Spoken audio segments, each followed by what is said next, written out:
This conference will now be recorded. Okay, so at the end of every day's training, you will start receiving the training materials. So whatever we are recording today, it will be shared in next 1 hour after the session, maybe around 10:30, you will get the session recording. And besides that, you will also get access to the training materials. You will also get access to the exam preparation materials and reference book. I'll also give you access to the lab materials. You can also practice yourself once I complete the particular topic like network or storage or database or whatever. You will be able to practice yourself by going through the document that I'm going to share. So if you are from a local place in Tamil Nadu, you'll get access to Tamil session recording also, besides the English session that we are currently going through. Okay, you will get access to the material lifetime. Okay, and if I change the syllabus, if I change the content, you will get access to the latest material later. Okay, so you'll always get access to the AWS contents moving further. Okay, and as I told you, so these are the different topics that we are planning to cover. So the first week will be primarily into cloud, why we need to choose cloud, and what are the advantages, disadvantages. The second day we'll be discussing on what exactly is AWS, how it is superior than other cloud, why we need to learn AWS, and some of the fundamental components of how AWS is structured. And moving into the next weeks, we'll discuss the core fundamental concept. Okay, either you are an operations engineer or a SRE or a DevOps engineer or any kind of role you play on cloud, you need to understand the core concept. When I say core concept, compute, network, storage, database, and identity and access management. So these 5 components, irrespective of your role, you need to be clear about how these things are structured together, how these things are working together. So those are the fundamental basic things that we will discuss in the next 6 to 7 weeks.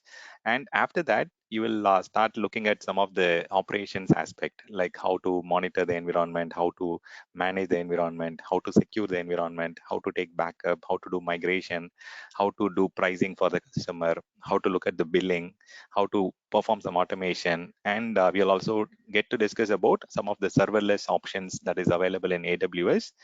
And the last couple of days, it's a kind of bonus topic where you'll get to understand how we do things in real time when it comes to governance with the customer, how we work on the security aspect, and how we do well architected review for some of the implemented setup. So these are the 22 days content that I have furnished. Okay, if in case you are interested on specific topic, we will also add it and try to discuss it at the very end. Okay, but I'll try to complete the topics as per the schedule. Sometimes based on the questions or interactions, we might have to extend the session. And in the past, I have tried and completed by 24 days or 25 days. And that's my best actually. Okay. But anyways, with that said, we'll start into the session. Any questions on what we are going to discuss, or any specific questions to begin with? Is my audio clear? Is everything so far so good? Yeah, studying. Okay, perfect. Okay, so here, okay, so as I told you, there are a lot of certifications, a lot of exams that you can appear for with AWS and other cloud. So here we'll start with the foundational level, the fundamentals. Okay, in general, Amazon as a company, AWS as an organization, they recommend 6 months of fundamental. For example, like if you are starting with cloud, they want you to kind of understand the cloud for 6 months and then appear for the cloud practitioner exam. But in India, like this is not the approach that we generally take. We are in a month or two, we kind of learn cloud and then start attending the practitioner exam, which is the fundamental exam. And this particular course which you have joined is targeted for cloud practitioner number 1, and it's targeted for completing solution architect associate and sysops administrator associate. So these are the 3 different exams we will be focusing to complete. Number 1, cloud practitioner, solution architect associate level, sysops associate level. And besides this, I also have a 40-hour session on solution architect professional, and I also teach advanced networking and security specialty exam. So these are all separate topics that I cover outside of the syllabus. This syllabus or this schedule that you have joined will cover cloud practitioner, associate level, and that too focus towards solution architect and sysops administrator. Okay, is that clear? Shall we move on? See, these are all certifications at the professional and specialty level, meaning you need a lot of hands-on experience. You might have comprehensive design, implementation, and troubleshooting experience before you can go and approach these exams. But yeah, so after you complete these certifications, you can attend my training to get into the professional and specialty level. Okay, so those trainings are also offered. So there are a lot of specialty trainings that are available. Amazon is kind of adding a lot of them. Okay, so it's kind of getting added as and when they find something can be added.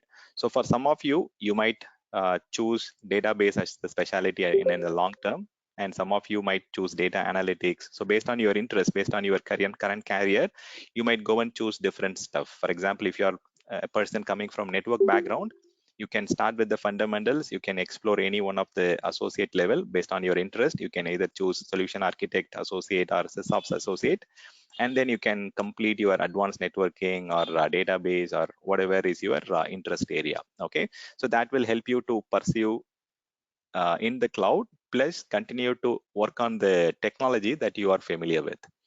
Okay, clear? Okay, so these are all some additional slides which talks about what are the content syllabus. And besides this, I also take training on Kubernetes, Terraform, DevOps, and other technologies. So I'll share the schedule and syllabus a little later. Let's not spend time in that. So with that said, let's dive into the day one session discussion. We'll go and discuss these topics. Okay, we'll discuss what exactly is cloud, and let's explore further. Okay, so I have a method of teaching. I generally use notes to discuss the content, and I share this particular notes after the session. Okay, because like I want it to be an interactive session rather than kind of getting into a one way of delivering things. Okay, let's discuss about cloud now. Okay, since it is a theoretical session on day one and day two, definitely it needs to be interactive. Otherwise, you will start feeling little carried away. Okay, so yeah, let's define cloud first. Okay, as per Amazon Web Services, they define cloud as like this. Okay, on demand delivery of any IT related infrastructure or application via cloud services platform, CSP, through the internet with pay as you go pricing model. Okay, so this is the definition that Amazon is saying for cloud. Okay, so this is how Amazon has defined cloud.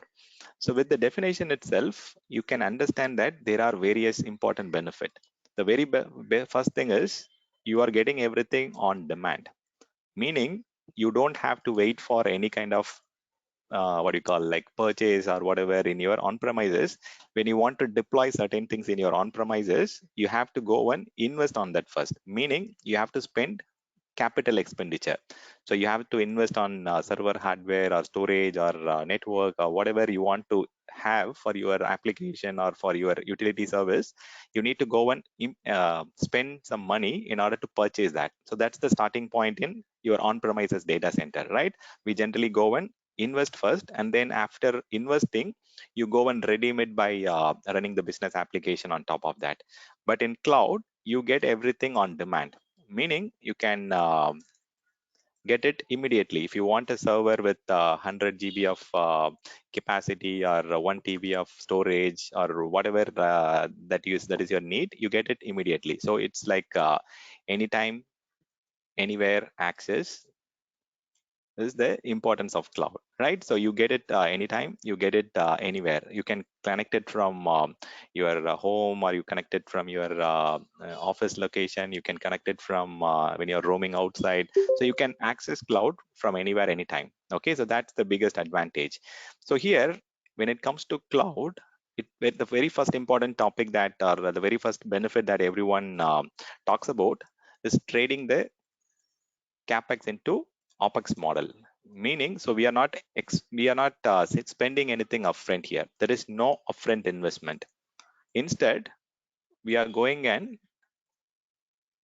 redeeming whatever we have implemented in cloud. For example, so I'll just little more explain this. trading capex into opex. So opex meaning it's an operational expense, right, or an operational expenditure. So whatever you are running in cloud, you have to pay it in a utility model. For example, if you take your home expenses, whatever you are spending on electricity, after the consumption, you go and now pay for it, right? You are not paying it upfront. Instead, you are paying it based on the consumption. That's what we call it as pay as you go pricing model, right? So pay as you go consumption model or pay as you go pricing model. That is the model of cloud, right? It's like a utility model where you consume it, and then after the consumption, based on how much it is metered, you will go and pay for it. That's the model, right? Pay as per consumption model. And here, one more important thing is you are getting any IT related infrastructure. If you want a database, or if you want something with machine learning enabled, or if you want 100 terabytes of storage capacity, or if you need isolation in terms of network, or if you need 200 servers on the same day, everything you get, like any IT related infrastructure or application, is readily available. You get virtually anything in the cloud.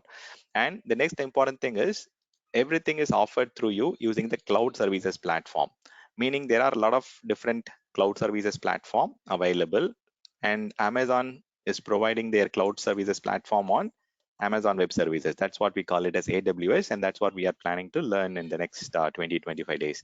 So the other cloud services platforms are competitors are Microsoft Azure is one another platform, Google Cloud Platform is another vendor who provides their own cloud platform. So as on date, there are a lot of vendors who provide their services through the cloud services platform. And whatever we are listing here, Azure, AWS, GCP, these are all public cloud providers. These are all public cloud platform.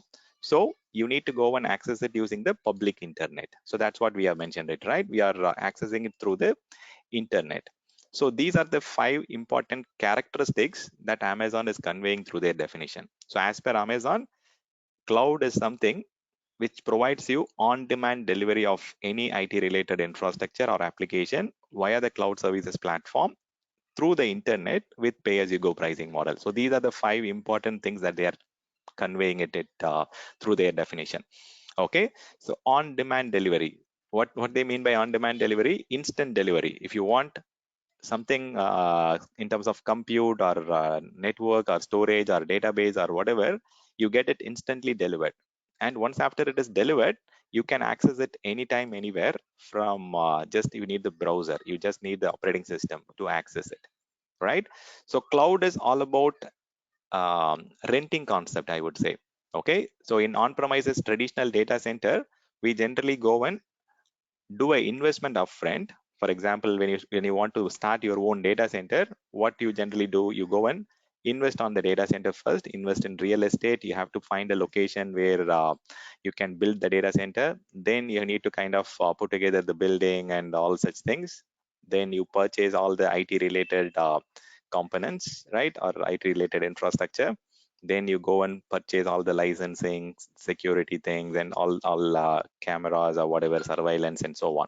So there is a lot of heavy lifting there in terms of initial upfront investment. When you want to go and build a data center, you need to do a lot of upfront investment. But here in cloud, we are renting instead of buying. Okay, there is no upfront investment. If you don't want to run your application tomorrow, you can dismantle it, and there is no loss for you.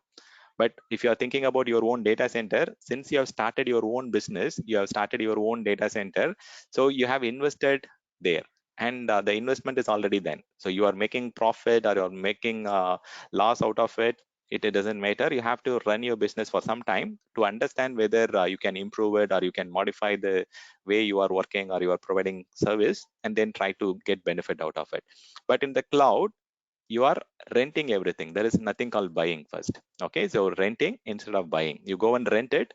If you want to continue using that particular server or service or whatever storage, you can continue to use it. If you don't want the second day, you can go and decommission it, so you don't get billed for that particular unwanted resources. So that's the biggest advantage of running the services on someone else infrastructure, someone else hardware. We are running on Amazon cloud platform data center, someone else data center. We are not running it our own data center. Here We are running our services or running our business applications on Amazon owned data center. We are not running it on in our own data center. And just people think like it's very easy to build the data center. It is not very easy. Okay. So see, for example, the very first parameter or very first choice is to choose the data center location, right? That itself takes a lot of time for organization. So they will just look for location where there is less proximity for natural calamities, or for example, why people are building data centers in Chennai, Bangalore, and Hyderabad instead of Delhi and Kolkata. Any idea why people create They're, data centers they're, in? Yeah, they're prone to earthquakes. That is correct. They are And prone to natural disasters, right? The locations yeah, in there will be more floods will be available, right?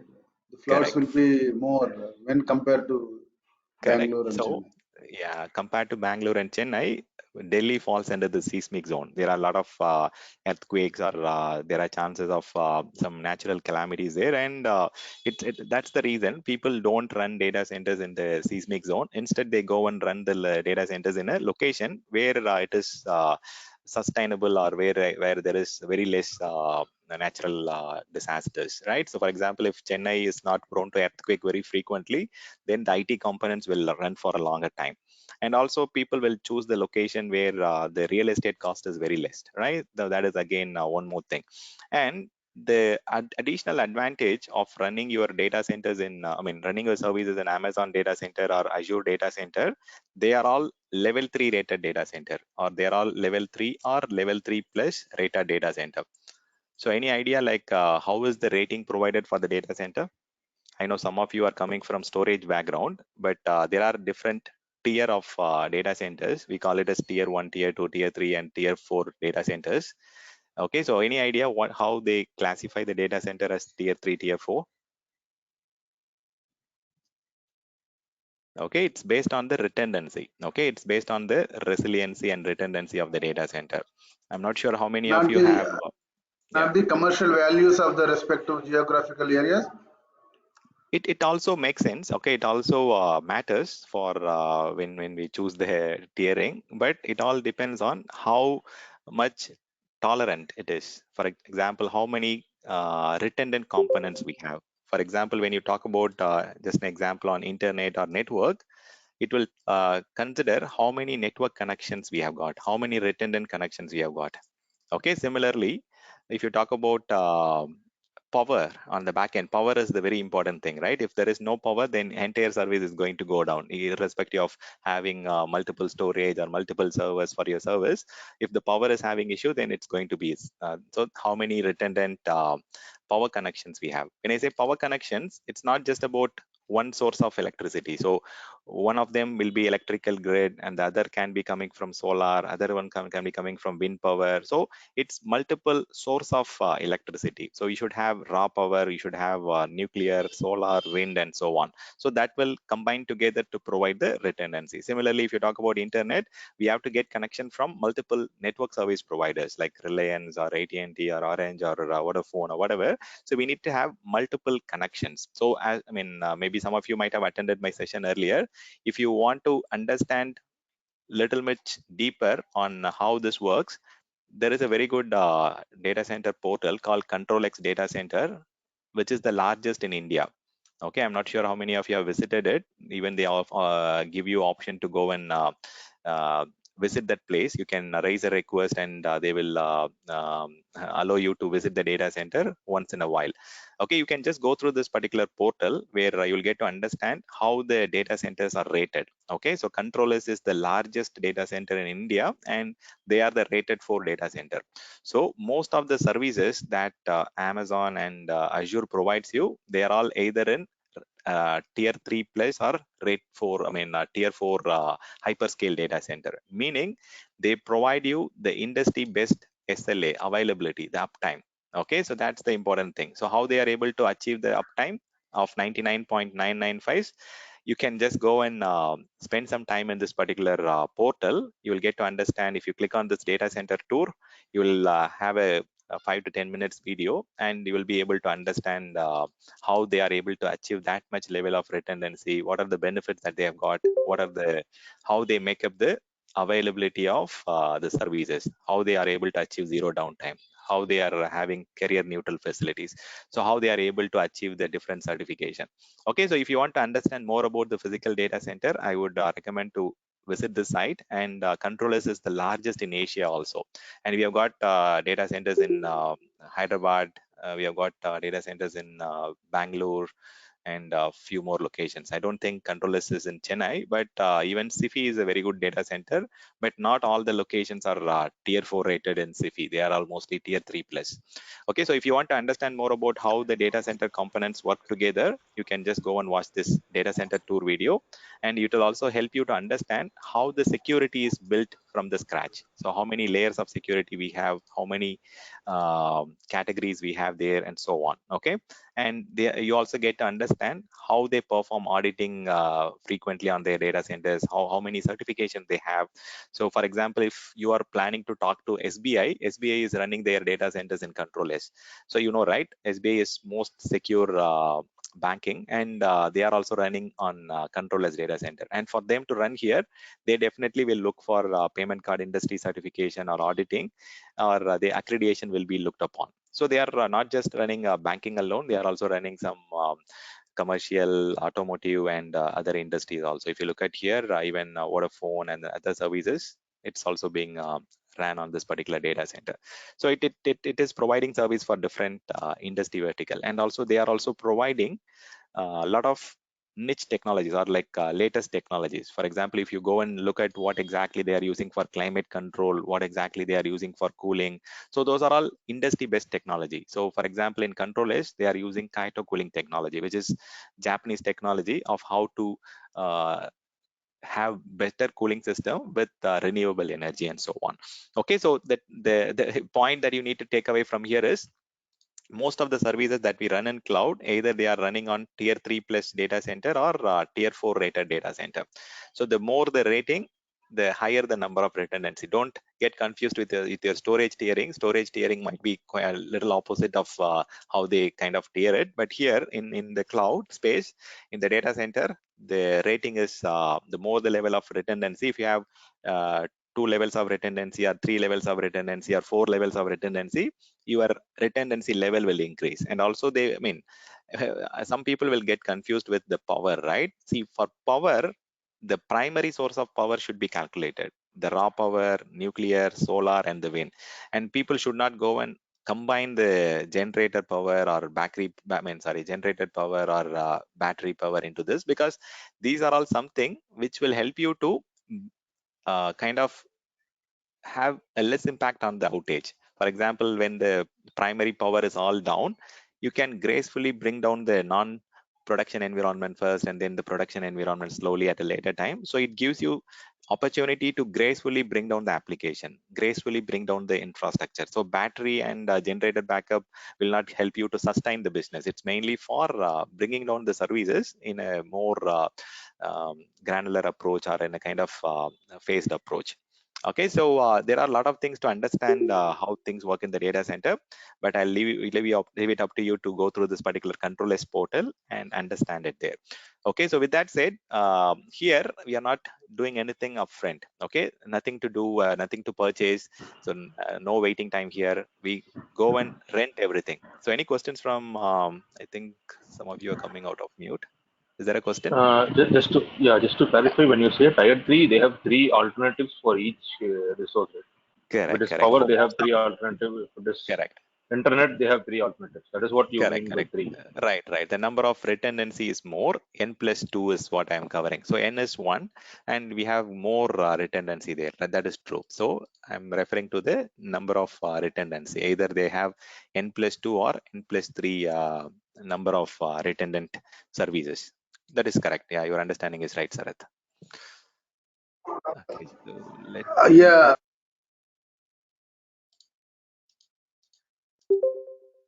Venkat, you might have to unmute yourself. I think you started speaking. Yeah, go ahead. yeah. Sorry. Yes, Venkat. Actually, Stanley, like if we are into a level 4 located religion or whatever it is. So Okay, means we used to have like regions or availability zones, something like that, right? correct. So based on that, our billing will be varied, right? The same So, configuration if you are taking from other availability zone where you correct. have a level 4 infrastructure, then you will be having much billing compared to the level 3 infrastructure, isn't it? No, no, no, not that, Venkat. So tomorrow we will discuss about what are the different components that make up the data center. For example, AWS has got their own geographical presence, meaning they have got regions, they have got availability zone, they have got local zones, they have got a lot of different things part of their service. We'll get to discuss about how cloud data centers are built, but today we are not getting into that as of now. As of now, we are still That's discussing the more okay. I basic. can understand that, but my Yeah, my clarification is that okay, why there are two different levels which are maintained? Is there any commercial benefit out of that, or it is just for the availability? They are just maintaining these levels. yeah, just for availability, right? For example, if your service provider Vodafone is down, they can still continue to get network service from Reliance. See, for example, if Yes. you're going and getting multiple network power source, for example, if you are having more than one raw power Yeah, I source, got that point yeah, actually. I got that okay, point. What you are trying to keep it in the level 4 and level 3. I easily I got what exactly the background about that particular topic. hmm, Okay, but my question is that okay, if you maintain some such levels, right? So you should okay, get some commercial benefit out of that investment, right? So correct. unnecessarily you cannot go with the multiple securities. To do that, okay, you need to have some lot of infrastructure. It has to be invested there. So See, just for it is. a sake, it cannot be created, right? True, true, true. So the benefit that you get, just for example, you since you mentioned security, Venkat.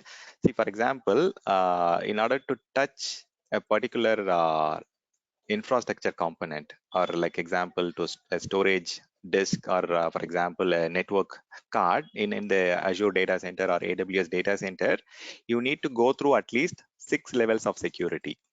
Okay, meaning you have to go through a particular form. The front end permission has to be obtained, number one, and then the front gate security has to clear you, and they will provide you some kind of escort to get inside the data center, who is trained in the data center management. And you also go through some kind of biometric procedures before getting inside the data center, and you will be going through a caging process, meaning you will be allowed to touch only the hardware that belongs to the particular incident. Or if you have raised something different with a different serial number, you will not be able to touch that. So you will be allowed to touch only the caged system that belongs to your organization, and which has failed and you want to replace. So there is a lot of different surveillance or security process. Each of these are different form. You have to go and fill in the form and get approval, and these are all different forms that you need to fill in, and then provide a lot of identification information, and then only you will go and touch it. Okay, so not just on power cooling, I just listed few of them, but even on the security aspect, we have 6 to 7 layers of security. Like if you talk about your own data center, you might not have such level of control. For example, you will have only 2 levels or 3 levels of control. Here the entire compound is surveillance enabled, and you get a lot of formalities to touch the data center component. Okay, so the more you have security, redundancy, availability, the more the easy to get clearance in terms of accreditations. For example, if you want to get your data center PCI compliant, or if you want to get HIPAA compliant for your data center, then they will look at all the different aspect. How many number of components you have, how much redundant your data center is, how much secure your data center is. So it's not just about spending money and getting revenue in terms of availability. It also talks more about security and the compliancy for different customers that are hosting in that. So it's mainly towards availability, compliancy, and security aspect.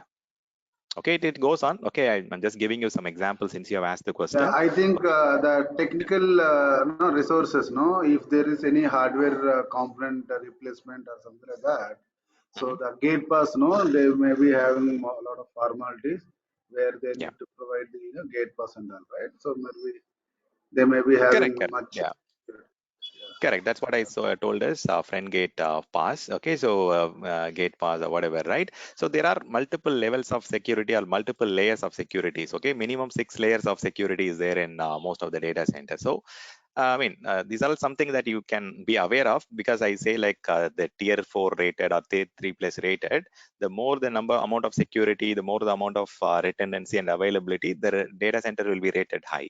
Okay, and that's why I told you, like, if you want to explore more, you can just go through the data center tour, and even you can go and request for a physical visit also. They give you option to go and look at how they are maintaining it. There is a formality, the form you can fill in, and you can directly go and visit it also. But besides that, okay, so let's not discuss too much about the physical data center. The understanding that you should have is, we are trading the capital expenditure into operational expenditure, meaning we are not spending anything in upfront. You're not spending anything upfront on the data center or buying the infrastructure or getting the licensing. Nothing is spent upfront. Instead, you are doing a operational expenditure, meaning you are consuming things, and after the month or after the period of billing, you go and pay for it based on the consumption. Okay, so that's the primary benefit of cloud, getting into cloud.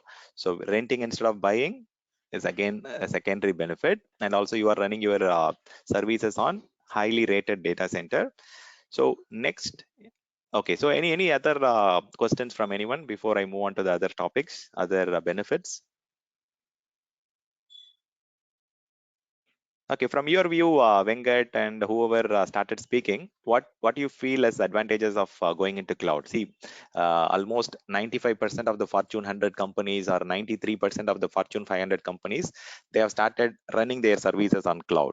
Okay, either on AWS or Azure or GCP, they have started running their application, business critical application on cloud. So, how do you think that they decided, or what are the components or what are the benefit that stands tall for you, like why you want to explore cloud, in other words, what do you feel like the best benefit of cloud from your view?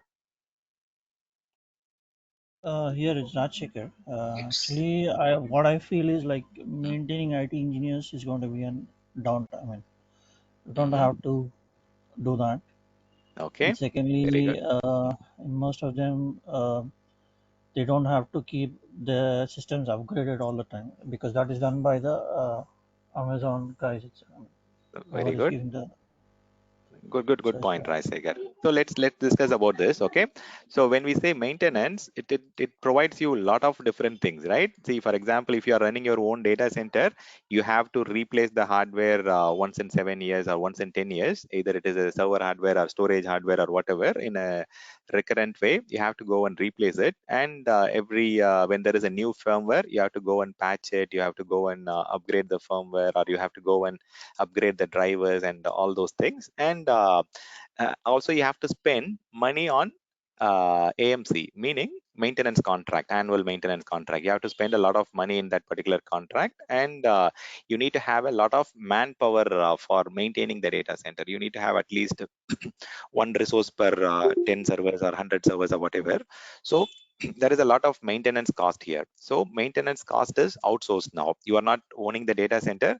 So here the maintenance costs are outsourced to the cloud provider. And the other advantage is that in the cloud, you are sharing the resources. You are not owning the complete resources. You are sharing the resources, or sharing the backend infrastructure.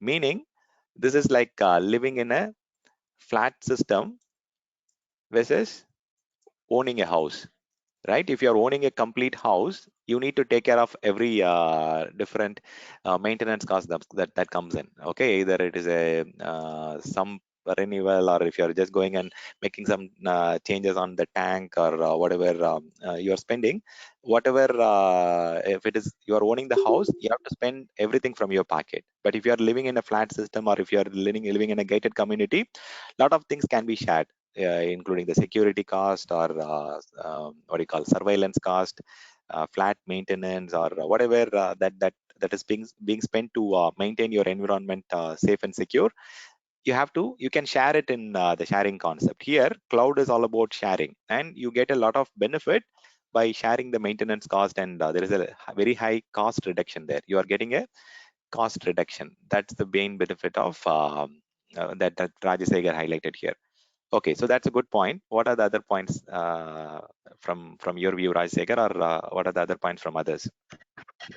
Yeah, actually, I just want to highlight one point here. Sure. Like the world class technology, which is very cost effective, right? So a Yeah. small and medium level companies may not afford about to invest those such kind of technologies. Of Hmm. course, they may be able to do it, but they need to have a lot of investment and to maintain such technologies, right? So if they go for the cloud, right, so they will be able to get the world class best services, where they can utilize a few of the technologies or few of the services for their small requirement, so that they will be able to perform their business in a right way. So that Correct, Venkat. simply they are paying the rental, they will be able to enjoy the such technologies, so that they may get improved in a small span of time. Correct, correct. So So that's why see that the people may be eagerly coming into the cloud, right? cloud True, true. technology. Correct. So the flexibility that is being offered in the cloud is what it tempts a lot And of people to whenever go. and wherever, sorry for the interruption, Yeah, Stanley. no problem, Whenever and Venkat. wherever, the demand, right? So Yeah, based on the demand, they can go for upstream and they can downstream their resource usage, so that hmm, they may not get much utilized, and they may not get much bill for the usage. So that it okay, is very flexible to them, right? So simply hmm, they are affording it, so that okay, they are getting benefited out of it. So very that good. could be the So cause. correct. So what you are highlighting is these 3 points, right? You're talking about flexibility in cloud. You're talking about scalability in cloud. You're also talking about the usage based on the market trend of your business application, right?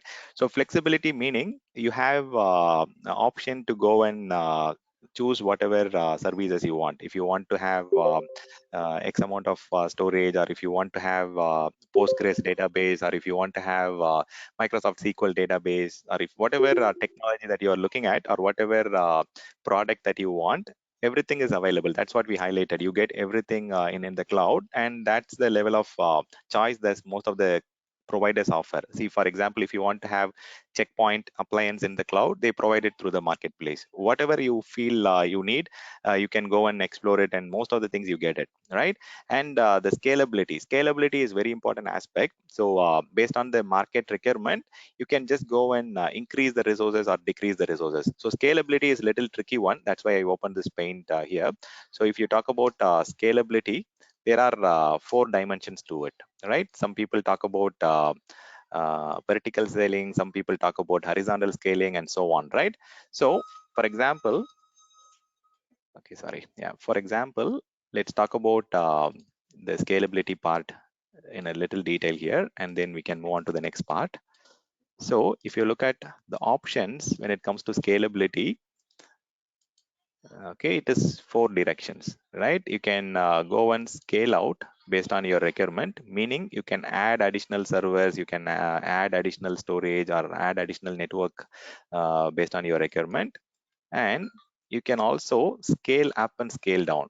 So these concepts are not applicable for all the different use cases. For example, if you are running a web application, or if you're running web services, or some front end technology like FTP or whatever, which are very easy to scale out, meaning if you have a lot of users hitting the front end, the web application or the FTP application or whatever the front end is, you can go and add more servers and reduce the servers when there is less usage. Based on your market trend, based on the market usage, you can go and add more servers automatically. And the scale out and the scale in, people call it as horizontal scaling, meaning you can add more servers and reduce the servers based on the demand. and you can also do a auto scaling. Okay, so based on the demand, based on the usage at the network level or at the CPU or memory usage level, you can add more servers and reduce servers based on the metrics or based on the utilization of the network or based on the number of users or based on different metrics. You can add more servers and reduce the servers. So here we are talking about adding it on the fly, but not all the use cases can work on horizontal scaling. For example, if you talk about database workload or backend workload, you cannot have more servers just because of the licensing complexity or just because of the vendor quotient there. For example, if you are talking about database servers, you cannot add 10 database servers one day and have 6 database servers on the other day. The licensing that does not allow you to do that. So instead, the licenses are very complicated. So people go and scale up the server, or they do a vertical scaling, meaning they go and add additional CPU or storage or memory or whatever, right? So based on the requirement, like on the backend systems, we generally go and do a vertical scaling, meaning you will add additional resources, and if you don't need that much amount of memory or that much amount of storage, you will go and right size it after understanding the business requirement and so on. Okay, so scalability can be 4 direction, and mostly for the front end workload, we will go and do a auto scaling, or we'll go and add more servers and reduce the server based on the demand. And like on the backend workload, like database and the big data on the backend systems like data warehouse, all those things, we will add more resources in terms of CPU, memory, and storage network, and we'll reduce the resources when there is a very less usage. So scalability is very good in cloud, and especially the auto scaling, the horizontal scaling is a very big important feature when it comes to cloud. Okay, and the other thing that Venkat highlighted is on the based on the market trend. Today you might have some market year-end sales, or you might have some year-end processing, or you might have some business requirement where you need a lot of additional resources, and maybe next week you might not have the same level of workload. Maybe the sales might have ended, or the financial activity that you have been doing might have completed. So you can reduce the resources so that you can have a lot of cost saving. So there is a lot of opportunity to do the cost savings in the cloud. So we'll try to discuss it a little later. There are a lot of different aspects, but here the very important thing is not just the sharing of resources, even the responsibility is a shared responsibility here in the cloud. So cloud provider and the customer, we both are equally responsible. I'll explain that a little later, but this is very important benefit in the cloud. Okay, so flexibility, scalability, and the usage based on the market trend is the point that Venkat highlighted. Okay, any other benefits from anyone? Recovery stack. Okay. Yeah, there is a risk sharing, right? I mean, as a big company or a small company, even if it is a Fortune 500, they are affordable for the large infrastructure, but still they want to have a multi-cloud so that the risk is mitigated, or that way their infrastructure availability is ensured. Okay. For a small companies, apart from the infrastructure, they also get the off-the-shelf products, right? Now the platform itself is available for them. It is easy for getting the applications built on top of those, right? So the cost of building the new software products or the solution is easy in general. Correct. So there are a lot of different service model that are available, meaning you get software as a ready-made service, you get the platform readily available where you can go and just deploy the application. You also get the infrastructure as a service. So we'll discuss that particular 3 different models shortly. But before that, any specific benefit of cloud from anyone? I know there are a lot of points that we And real time will just very frustrating.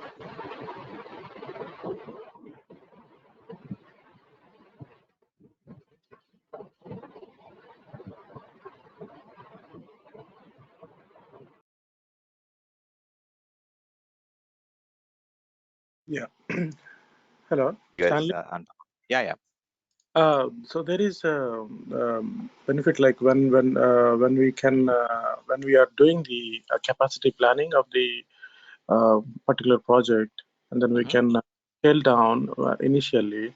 Once and up, the data is increasing, then we can ask them to add more resources like storage and CPUs whenever data is piling up in data volume is going up.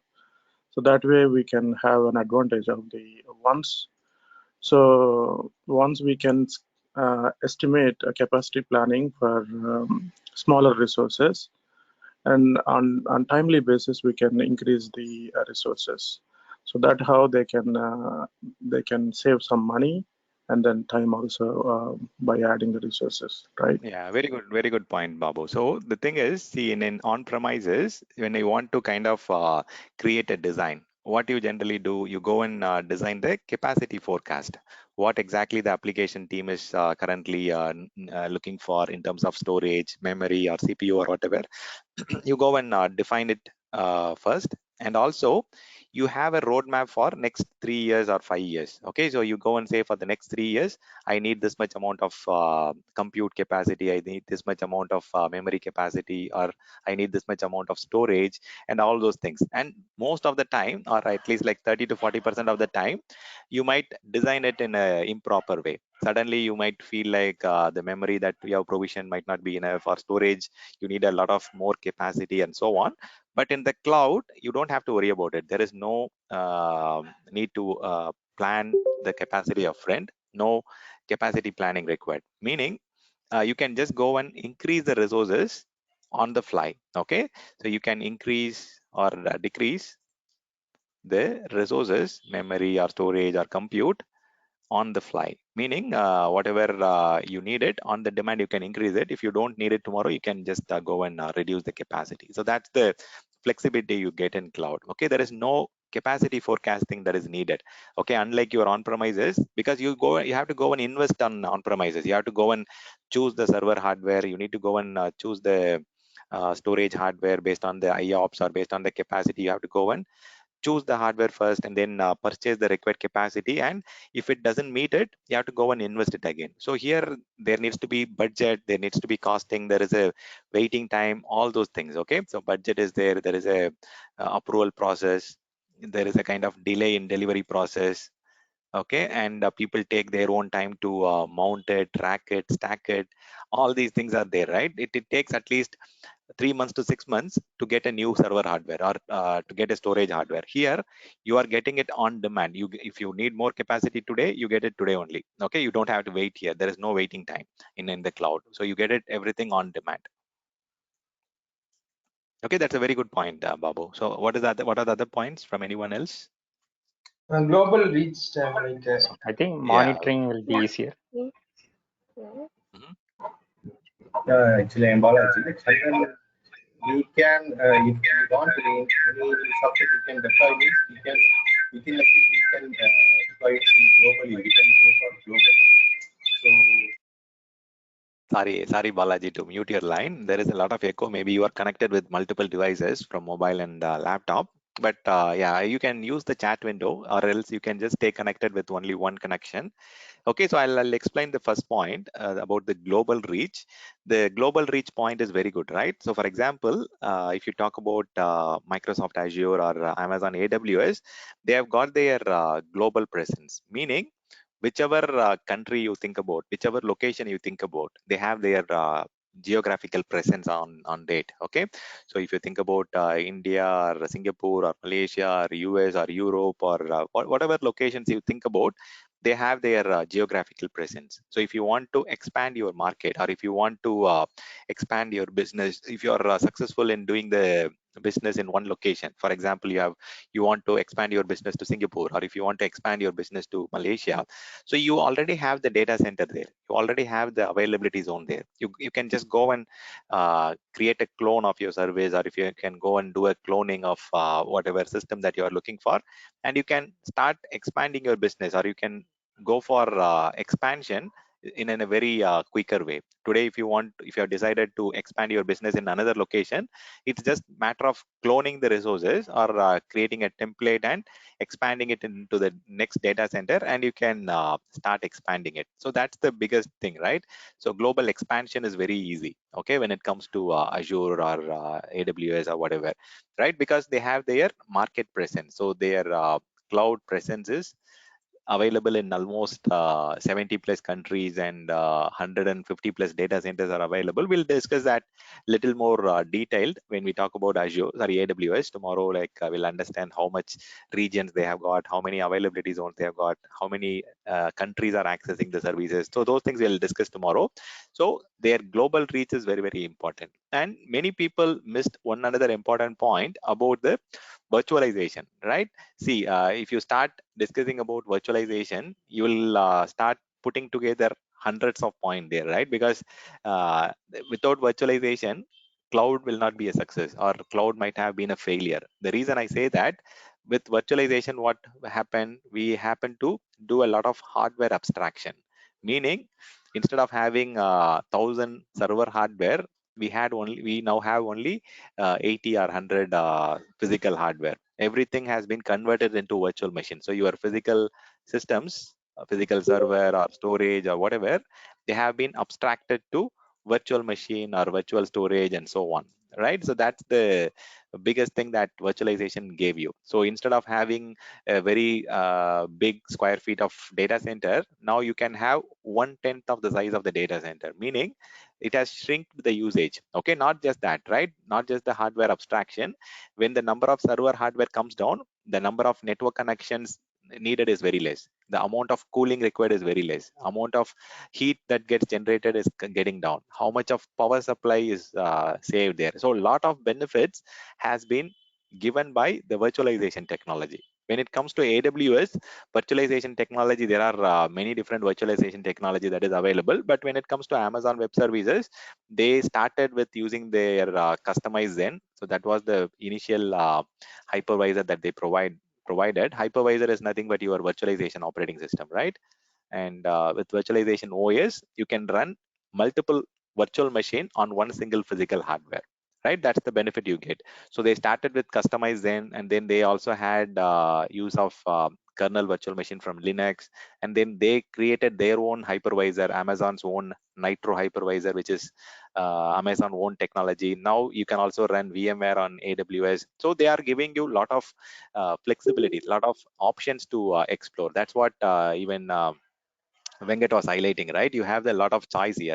If you want to run VMware on AWS, or if you want to run different hypervisor, you can go and choose it. That's the level of benefit you get in cloud. Okay, and all these virtualization technology, it provides you a lot of benefit. Meaning, not just hardware abstraction, right? Hardware abstraction is the fundamental benefit, or the highest benefit in the rating here. But besides that, you have changed everything. Earlier, if you think about the physical hardware or the physical data center, if you want to take a backup, or if you want to clone that physical machine, or if you want to migrate that, you need a third party technology to do that. Now, everything, all the physical servers are running as a VM. VM is nothing but a kind of folder kind of thing, right? So which you can just kind of move it anywhere. So you can, it is easy to move, it is easy to backup, it is kind of easy to migrate, right? So it's like it has solved a lot of business case here. You can easily clone it. It's just copying a folder from one location to another location, or it is easy to kind of create a template. So lots and lots of benefits are there that comes from the virtualization area, right? You can clone it, you can copy it, you can move it. If you want to have the same set of application in a secondary location, with virtualization, it has become very simple. You can create an image, you can copy the image, and you can run the same set of server in a secondary location. Okay, so how this has evolved? It's because of the virtualization technology. With virtualization technology, you have got a lot of these benefits, right? You have simplified a lot of things. Okay, so that's a very good point. So what are the other points? Any other points from anyone?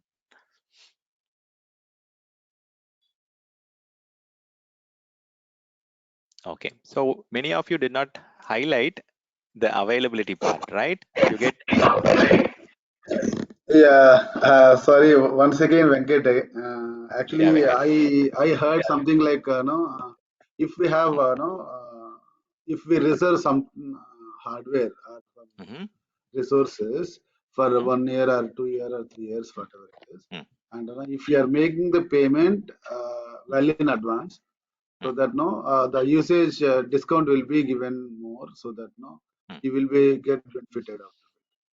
True, true, Venkat. That is a good understanding. See, when it comes to cloud, you also have a lot of benefit. You can go and go for reserved instances, or you can go for reserved hardware.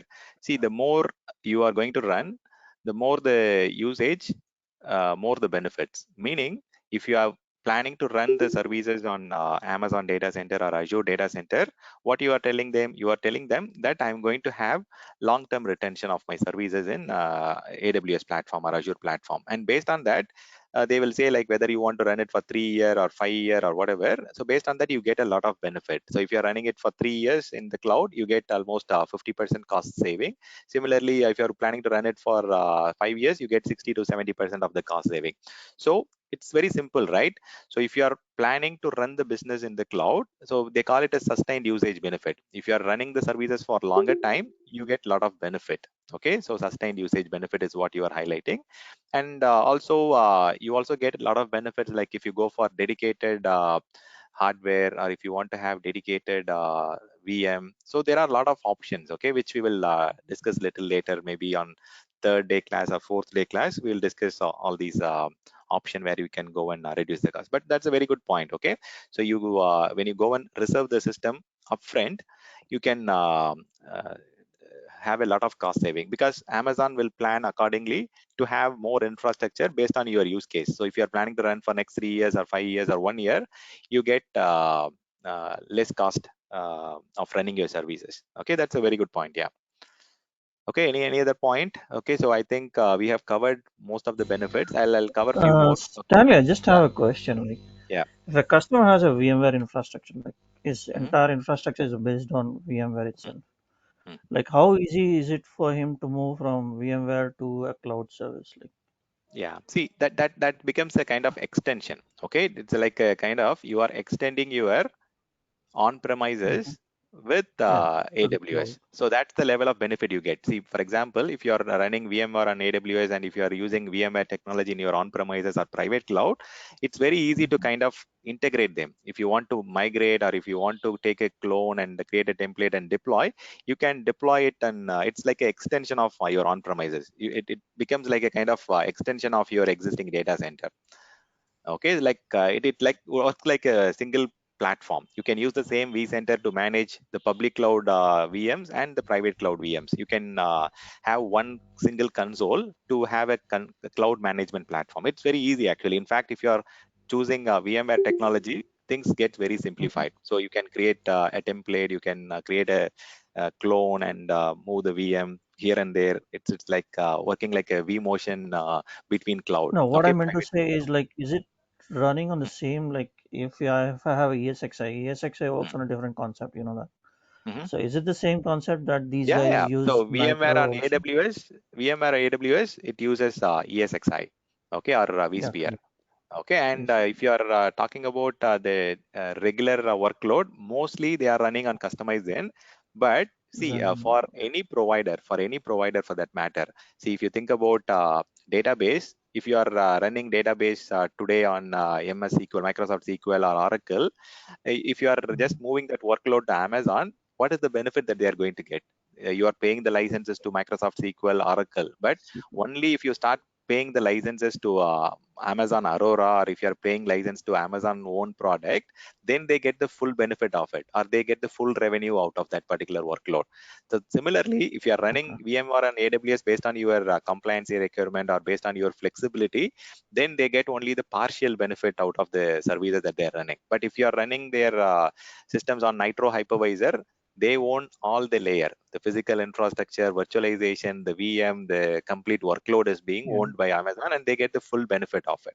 Okay, so that's uh, the thing, right? So the more you go towards the cloud native providers platform, they get the most of the benefit. They will always push you to migrate it to Nitro or their own product. So initially, like the first 10 years, they did not have their own hypervisor. Nitro was recently introduced, like last 6-7 years only it is there.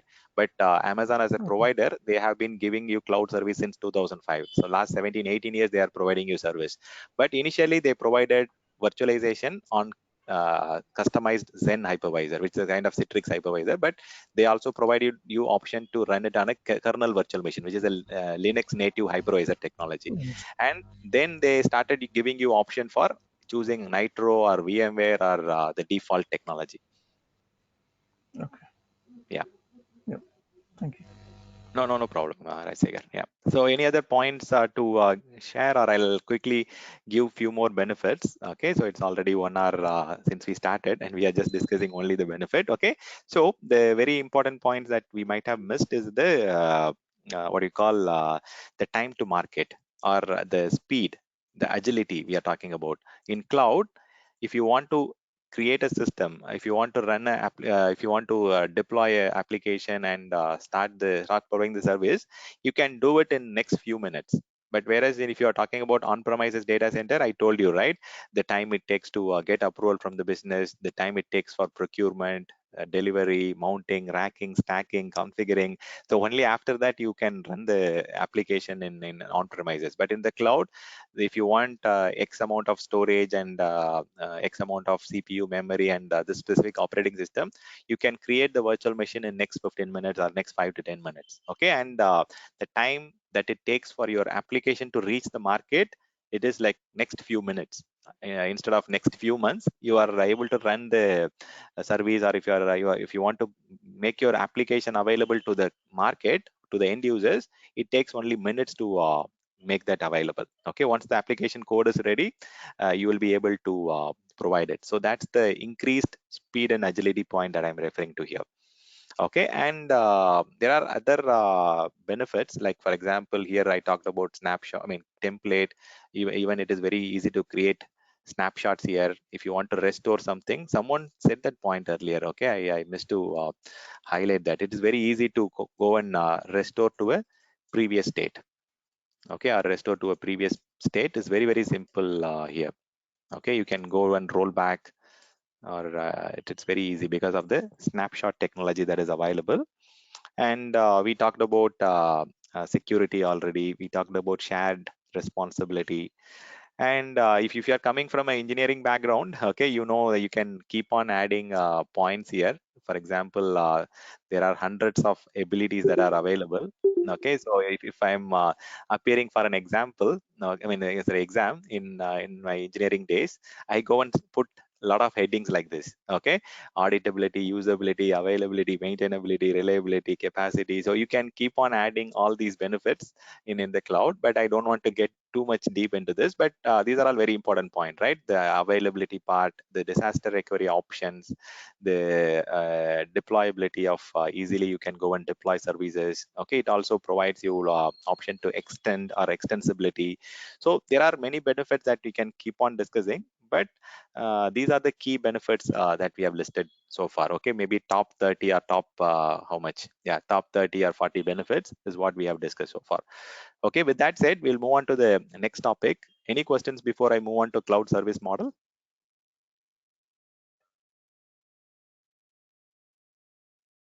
Okay, if someone asks you what are the top 6 benefits of using cloud, I will list these points. Okay, the first point is trading capital expenditure into operational expenditure, number 1. And the second important point, I would say, you are getting a benefit from their okay, so the sharing resources, I would define it like this: you are getting benefit from massive economies of scale, meaning they already have a lot of data center, they have already got a lot of capacity and so on. So you are getting benefits from their existing data center footprint. You don't have to go and buy anything. You get it in a massive way, ready-made. And the next important thing is you don't have to do any kind of capacity planning. Stop guessing capacity. That's the biggest advantage of going with cloud, right? So third important point. And the fourth important point is about the agility, the speed, the increased speed, agility, where we discussed the time to market, right? So the increased speed and agility of taking your business to the end users or to the end customer. That is the fourth important point, I would say. And expansion or extension, where we discussed going global in minutes. Okay, the global reach. Going global in minutes, meaning you can create a clone and you can run your services in a secondary data center in next few minutes. That is the very important point. And okay, so these are the top 5 or top 6 points, I would say, even though we have listed 30-40 points. So I would say these are the top picks from the list. Okay, the scalability is again a very important thing. Okay, especially the auto scaling part, right? This one. Okay, guys, let's move on. Maybe I'll just pick up one of the slide here, and then I'll give you some quick view on why we need to go for this. Okay, let me see where exactly is that slide. Any questions from anyone so far?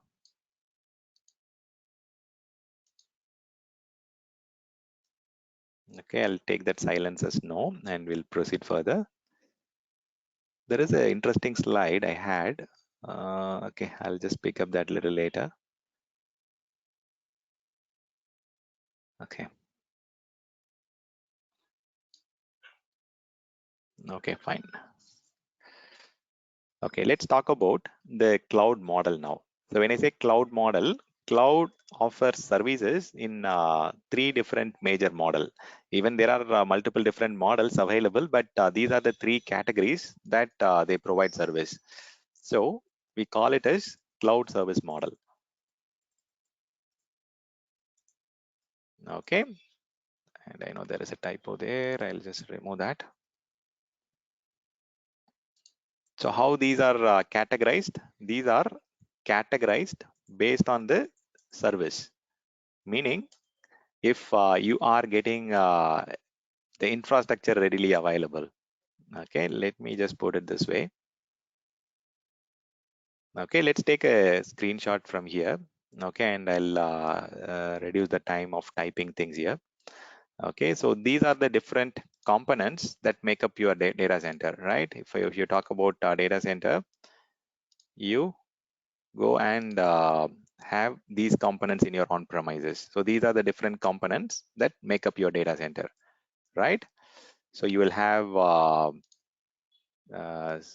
networking components, you'll have storage, you'll have servers, you'll have virtualization, you'll have OS, middleware, runtime, data, and application. And if you are getting the infrastructure part, meaning if you are getting networking, storage, and server ready-made, they call it as infrastructure as a service. For example, if I go and create a VM, what I generally do, I go and ask for X amount of CPU, memory, and storage, or network card, and the storage capacity. So here, you Microsoft is, Amazon is giving you services, infrastructure services as a service. So you are not going to buy a server, or you are not going to buy a storage hardware in order to run the service. Instead, Amazon as a provider, they are giving you all these infrastructure component as a ready-made service. So if you can just directly go and create a VM, even without purchasing any kind of storage or memory or compute, you can just go and run your virtual machine and business application on top of that. So here, infrastructure is provided as a service, meaning as a provider, as a service provider, Amazon, they are all managing the networking, storage, server, and virtualization component. So you go and manage only the operating system, middleware, runtime environment, data, and application. So in infrastructure as a service, as a customer, what we are doing, we are getting the infrastructure that is needed for running our operating system. And as a customer, we need to go and deploy the OS that is of our choice, and we go and install the application and maintain the application code. So this is the only thing that we do in infrastructure as a service. So here, as a customer, we still have to do certain things, meaning you have to still do the OS patching, you still have to do the OS monitoring, you still have to upgrade your OS, or do any kind of vulnerability fixing, or you still have a lot of activities that you need to do when you own the operating system. In infrastructure as a service model, you are getting only the infrastructure as a service. So If you ask me like whether we have to go and replace the failed disk, no. Whether we need to go and add more disk, no, we are not doing it. Whether we are going and changing the failed network card, no, we are not doing it. Whether we are going and replacing the network infrastructure, no. So the infrastructure is provided as a service in the first use case. In the first service model, only the infrastructure is maintained by the service provider. Here there are two people, right? There is a service provider, which is Amazon in this case, and we are consumer, service consumer, which is the customer, right? So customer can be any customer. It's a public cloud, so any general public can go and run services in the cloud. So here in this particular infrastructure as a service, we need a lot of people with system operation background, meaning still we are responsible for doing the patching, monitoring, backup, alerting. We still have to install the antivirus. We still have to upgrade the antivirus, what do you call, the updates and all these things, definition files and so on.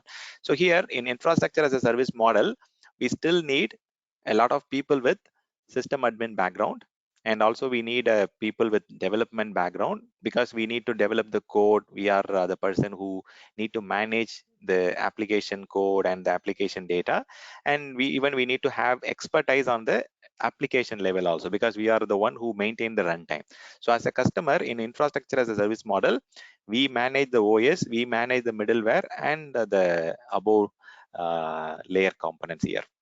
Okay, so with the next model, platform as a service model, so you get infrastructure as a ready-made, plus you also get the OS ready-made, and also you get the platform ready-made. Meaning here the platform mainly refers to the application platform that you need to run your application. For example, if you want Java or .NET or whatever platform that you have developed the application code, for that you get the platform also readily available, not just the infrastructure. You get the infrastructure, you get the virtualization layer, you get the OS, and also the middleware and runtime environment like Java and other things to run your application code. So in platform as a service, you are getting the infrastructure, the OS, and the platform readily available. So all these layers are managed by the provider. Okay, and what is the responsibility of the customer? Customer has to develop the application, and they have to maintain the application code. Okay, maintain the application code and the related data. Okay, that's the role of the customer here. So in the customer side, we just need to have only the development team, or developers is more than sufficient in platform as a service concept. And if you are talking about software as a service, everything is available as a service. Okay, it's software as a service. You don't have to own the infrastructure. You don't have to own the platform. Everything is readily available. If you ask me examples of these things, Office 365, your Google Suite, like your Gmail, Google Drive. So you are not going and buying the storage, but you are getting readily available. How much, whatever capacity you need, 1 TB or 10 TB or whatever, you go and get it based on your requirement, and you pay every month based on your consumption. And similarly, you have Zogo Docs, or you have Zogo's suite of product. You have got a lot of different products are there. Even you have got hundreds of software as a service products are there, right? So for your expense, or for your travel, we have Concur, we have got Salesforce, we have got Workday, we have got many software as a service component. So if you think about 20 years or 10 years back or 20 years back, so in order to have mailing service, you need to go and purchase the Exchange software. You have to get the licenses. You have to get the backend storage for storing their mailboxes and all those things. Now everything is readily available. You just need to say how many users you want to run or how many licenses you need, and just go and subscribe for the service. With software as a service, you have, as a customer, you don't have to manage anything there. It's the least amount of management that is needed from the customer side. So cloud provider is going to manage everything, meaning infrastructure, platform, and also the application. So they manage end to end. As a provider, they are managing end to end, but as a customer, we are just a mere end user. So we go and ask, I have a 1 lakh user in my company, and I need 1 lakh user subscription in Office 365. That's the only thing you need to subscribe for.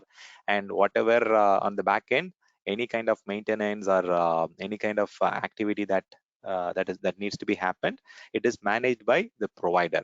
So how the service model is categorized, who manages what, is based on this particular category only. The service models are categorized.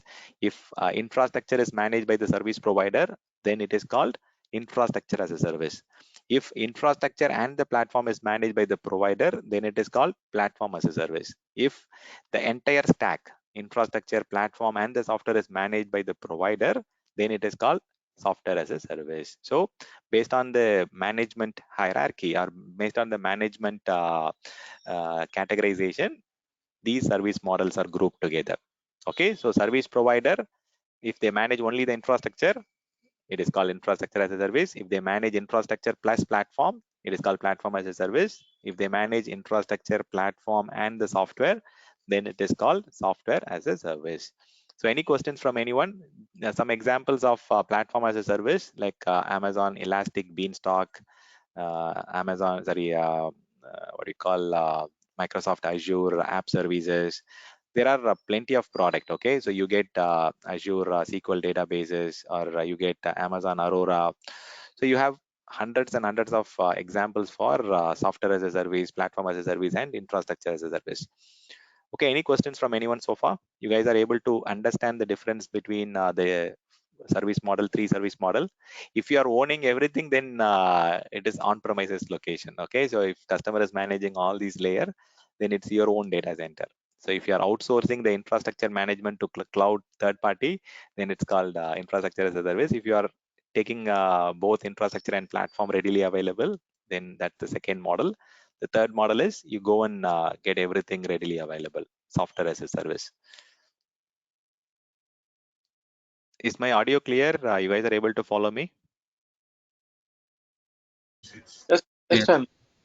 Okay. Yes, done. Yes.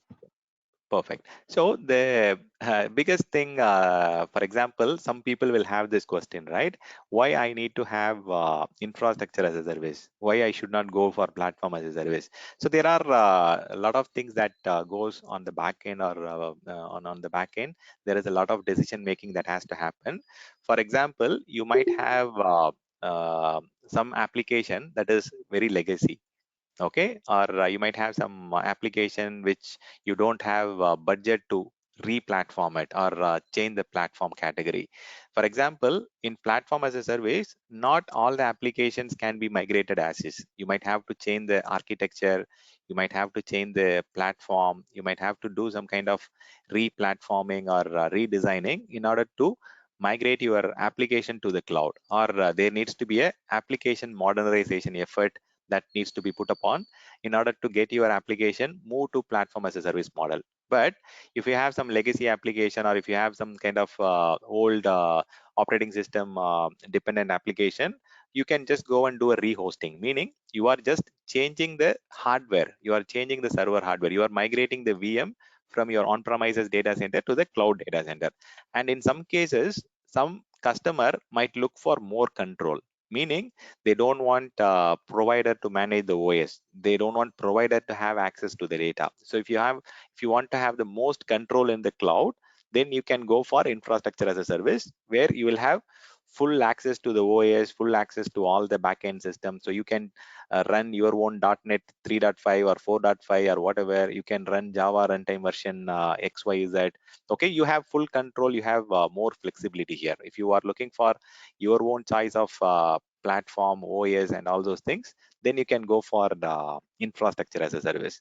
But if you feel like you can run your application on the latest architecture, latest platform, latest OS, latest technology, then you can go and choose platform as a service. They provide you the latest technology and version that you need to run. Okay, so if you want to have more control, then you can go for infrastructure as a service. If you want to have moderate control, you can go for platform as a service. And software as a service is something you have to manage nothing there. Okay, I mean, it's like you need to definitely manage the credential. you need to have your own username and password, and you need to maintain it safe and secure. So maintenance of the credential and authentication authorization, definitely it's with the end user, because each and every end user should have their own username and password. And if they have multi-factor authentication, they also need to make sure that they have the devices safe and secure. Okay, so based on the what we call who manages what, you can categorize the cloud service model into three different higher categories. Some people call it as database as a service, some people call it as storage as a service. So those all comes under the subcategory of these three major categories. So if some people say storage as a service or backup as a service or something like that, so those are all some fancy terms that people have taken, but they are all falling into any of these three categories. These are the three high level categories that you can split the service model into. Okay, if you guys are clear, let's move on to cloud deployment model.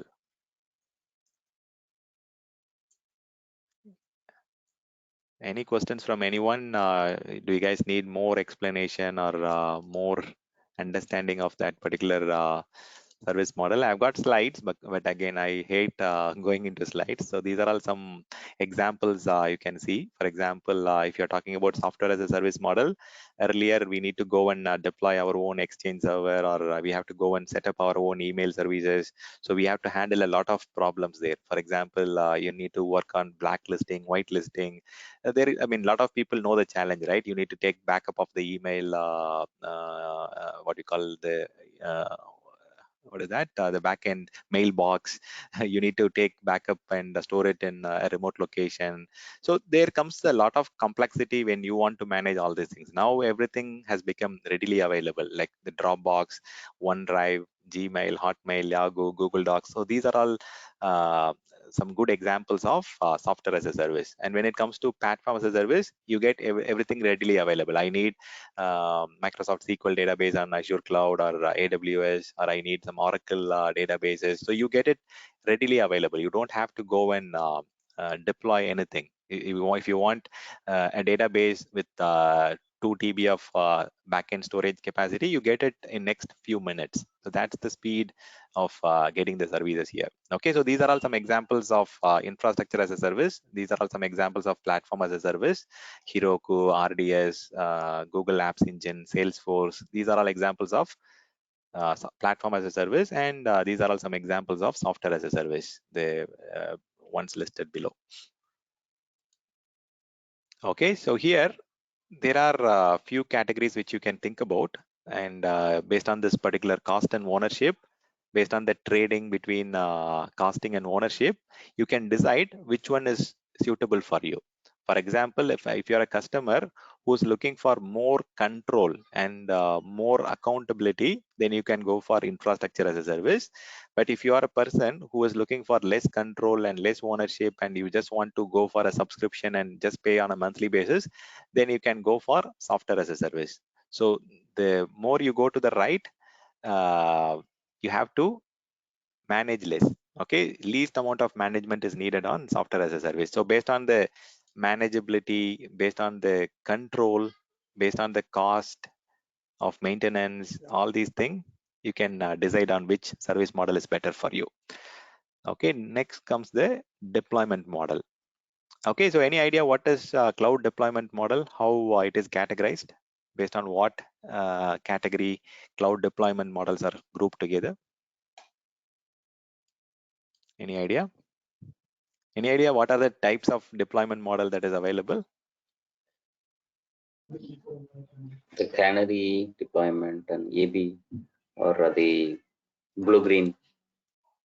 Okay, so yeah, that is fine. I know like where you are taking me towards, but I mean here it's more towards based on the location. Okay, so meaning if you are planning to run your own cloud or in your own data center, then we call it as private cloud.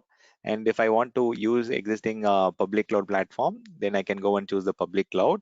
In some cases, we might have our services running on both on-premises data center and the public cloud, which is called a combination of two cloud, hybrid cloud.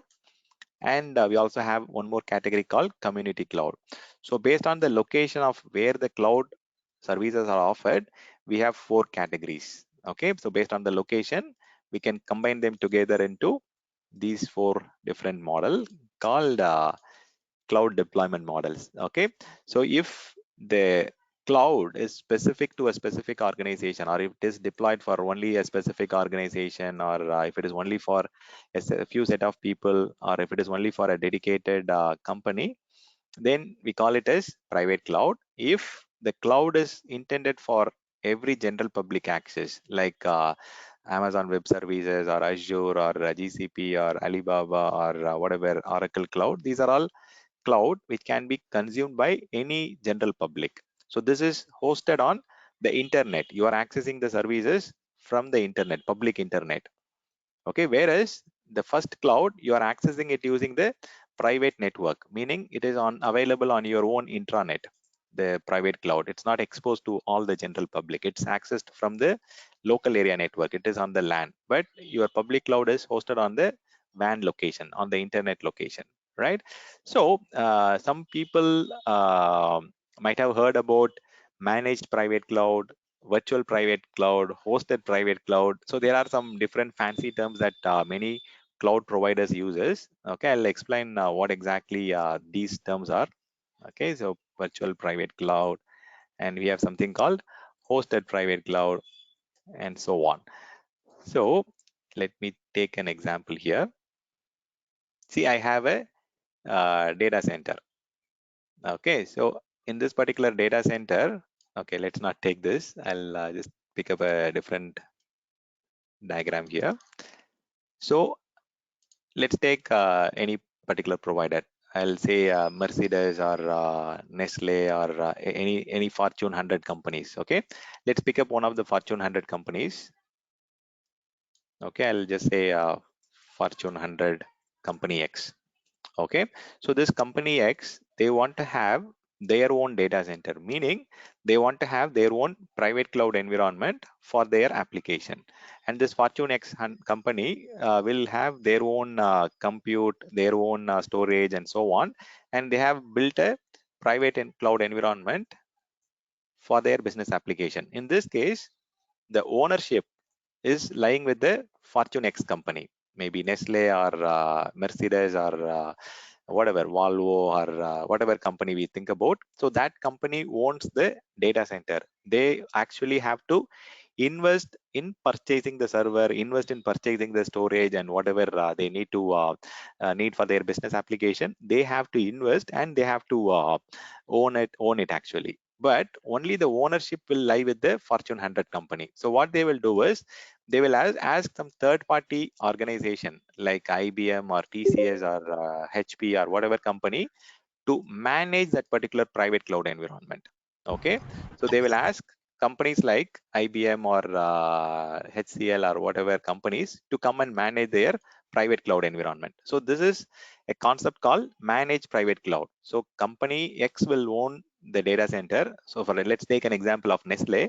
So Nestle will own the data center. So Nestle will invest on buying more server or more storage or whatever, but it will be managed by a third party. So it's a kind of managed by third party, meaning so IBM will go and say, you guys go and purchase this hardware, you go and add this particular type of hard disk or SSD hard disk or whatever. They will ask us to, they will give us some expert guidance. They will be managing our infrastructure. So they will come and patch the operating system. They will come and upgrade the firmware. They will come and replace, or they will help us with migration, all those things. It will be company will be owning the infrastructure, but it will be managed by third party. So in the other way around, for example, IBM as an organization, they have lot of data centers across the globe. Okay, for example, if you take their data center in Germany and all, they have a very big data center. Like they have data center in Russelsheim or Frankfurt and all those locations. So where IBM has got lot of capacity in their data center. So what they will generally do is they will ask their own customers. For example, like IBM have their own set of customers, right? And in this particular data center, IBM as a company, they will have the ownership. Okay, the data center is owned by IBM, and whatever the expansion or addition of hardware, server, storage, network, IBM will increase it or decrease it or refresh it, but they will create compartment for different companies. Okay, for example, they will have set of rack for company X, they will have set of racks for Mercedes Benz, they will have set of racks for Volvo or whatever. Okay, so they will create different server, different rack, different storage. They will provide you compute capacity, network capacity, and storage capacity. And in this private cloud environment, they will virtually compartment each and every customer. So this concept is called hosted private cloud or virtual private cloud. Inside the private cloud environment, they are hosting multiple customers, and each of the customer will have their own storage, server, and network, but it is a shared data center. They don't have to pay the complete data center cost. It's a kind of sharing concept. You get the best advantages of the cloud, but still you pay very less cost. Instead of owning your own data center, you can go and rent the compute, network, and storage from third party. So here it is a kind of private cloud owned by IBM, but they are all giving you service, and you have to pay to them based on your consumption. Based on the consumption every month, you'll have to go and pay to IBM every month. So this is the kind of concept called hosted private cloud or virtual private cloud, where in IBM data center, they will give you compartments and all the benefits of cloud, like virtualization, orchestration, automation, and all those things. So here, these are the two different categories. Okay, so you can have your own data center managed by third party, which is called managed private cloud. And on the other side, you can go and run your services on a private cloud as a kind of hosting concept. Okay, you have two major categories: hosted private cloud and managed private cloud. Go ahead with your question. No, I just need to understand what is the difference between, I mean, what is the extension comparing to private cloud and virtual private cloud or hosted private cloud? I don't get the difference.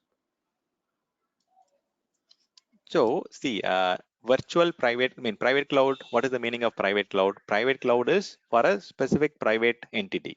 It can be a single organization, or it can be a single company or whatever, right? That's the private cloud. Private means only our services. Organizations, business applications are running on it. There is no other business application. But the private cloud, it's not just one category is there. Even you have option to run a private cloud concept in third-party data center also. For example, you want to get the benefits of cloud, but you don't want to go and create a data center, or you don't want to buy a real estate.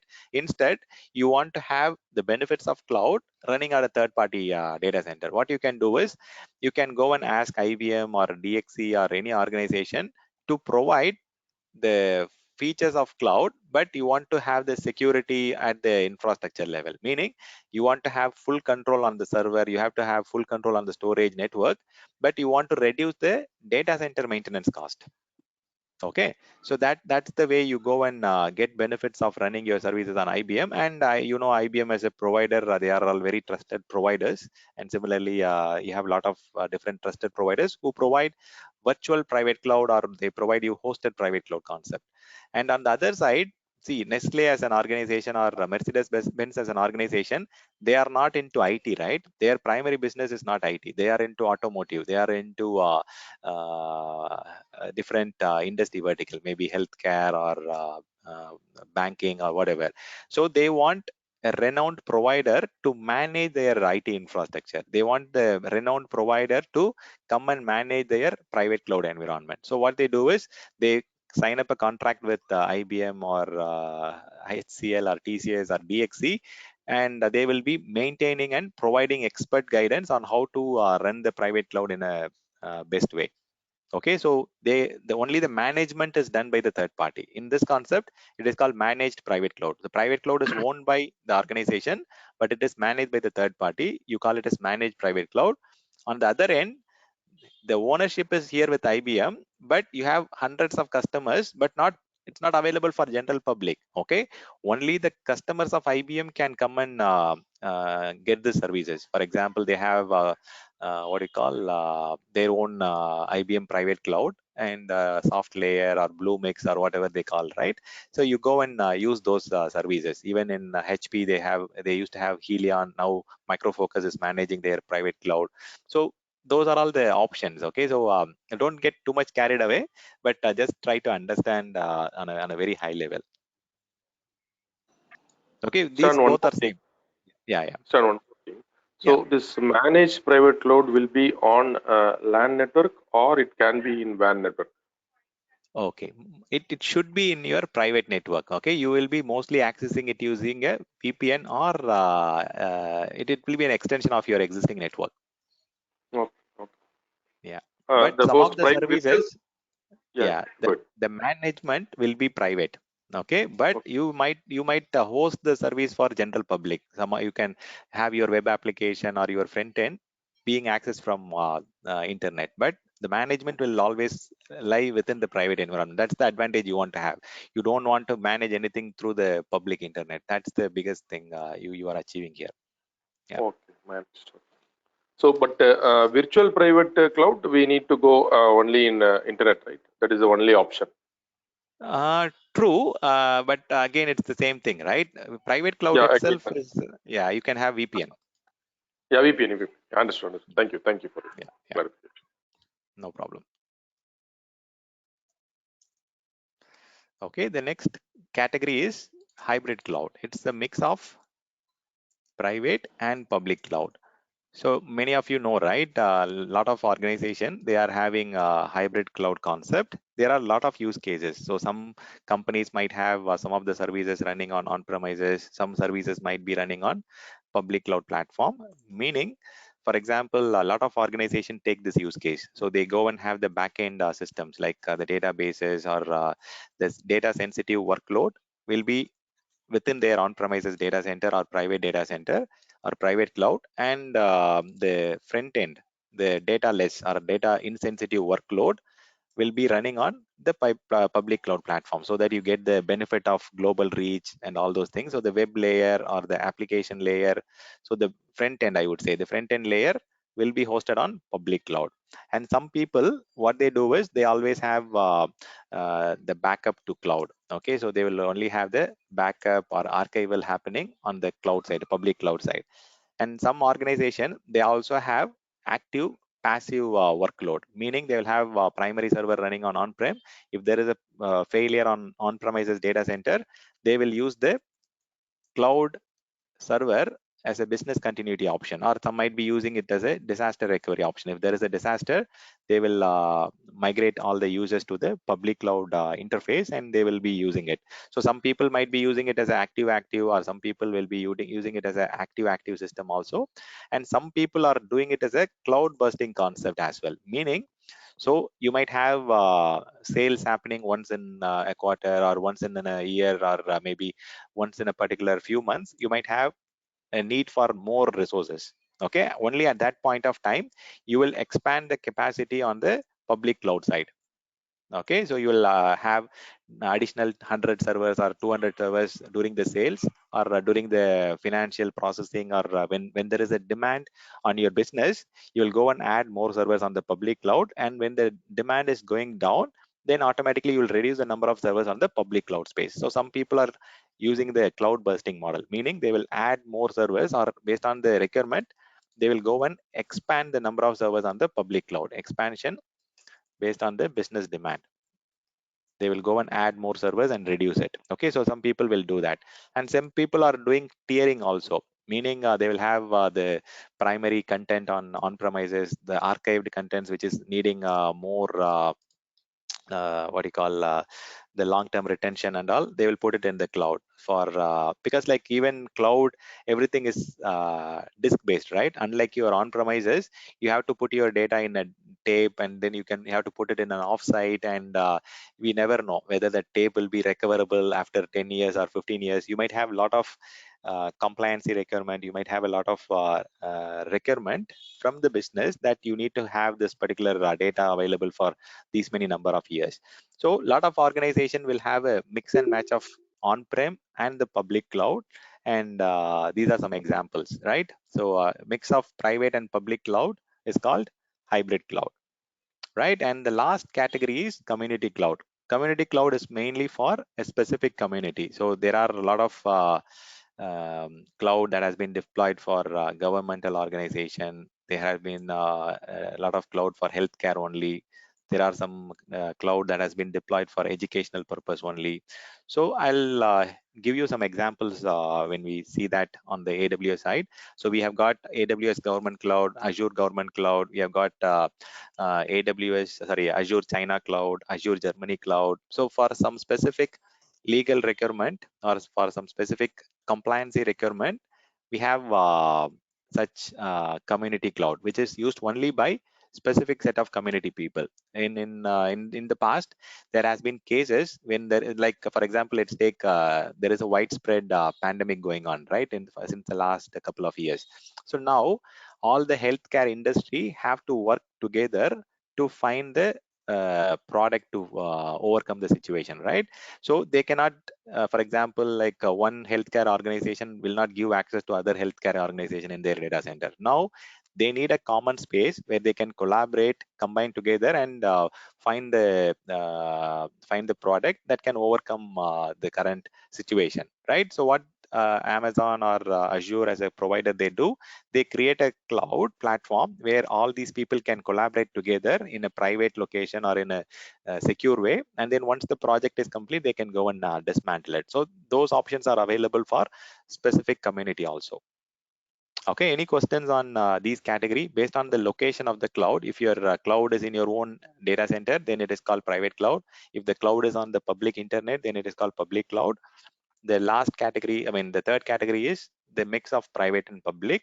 The last one is for a specific community. Any questions or any points that you guys would like to add here?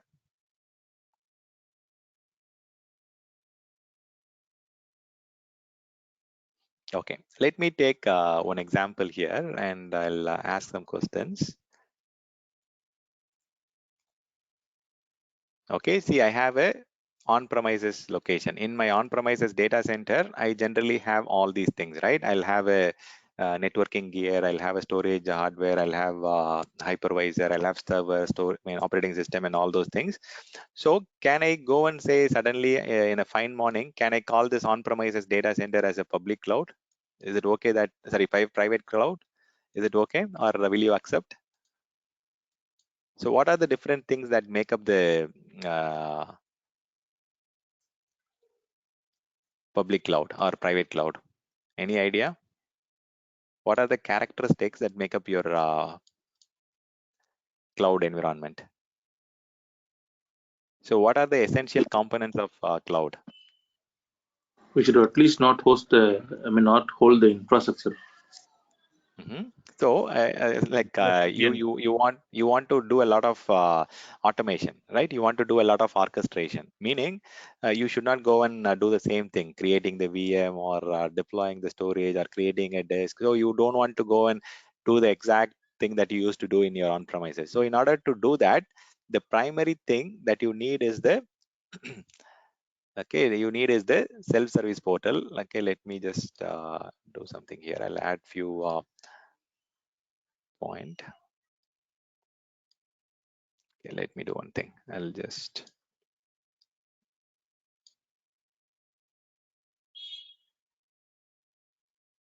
think about that. Okay, so I'll look for answers from you all.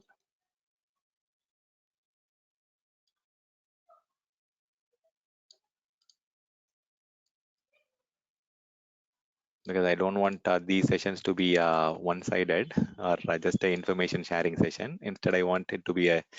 So initially, I heard Vengat and all of you, right? I want to hear it more. Okay, so what exactly, if you are planning to run a private cloud or if you want to have your own cloud, what are the things that you will expect? What are the things that you would like to avoid in terms of repetition? Okay, the first primary thing is the single sign-on self-service portal. Okay, so single sign-on or self-service portal. If you are a developer or if you are a infrastructure system admin or if you are a database administrator or if you are a financial user or if you are a C-level CTO or CEO, for all of the people, you should have only one portal to log in. You should not have one portal to development, one portal for managing the financial thing, one portal for managing the system administration activities. You should not have too many portals. You should have only one portal to sign in and look at the complete environment. To manage it, to maintain it, to administer it, you should have only one single sign-on portal. And on the back end, if you are continuously doing the same thing again and again, for example, if you are in an on-premises environment, what you generally do, if you want to create a server, or if you want to go and do a particular deployment, you have a sequence of tasks, or you have a set of tasks, right? What are the set of tasks? You can say, for example, you have a workflow, meaning if you want to create a server, or if you want to have a system ready, virtual machine ready, you have a same set of tasks. You have to go and rack it, stack it. You have to do a kind of installation of the BIOS, or you go and install the firmware. You go and upgrade the drivers, or you go and make some BIOS settings, right? And you go and install the OS of your choice. You go and install antivirus. You go and connect it to domain, or join it to domain. So you have a sequence of tasks. Okay, you have a workflow. Okay, this workflow, if you know, like, these are the tasks that needs to be done in order to create a server, or in order to create a VM, if you have a set of workflow, you can get them combined together into a workflow using orchestration tool.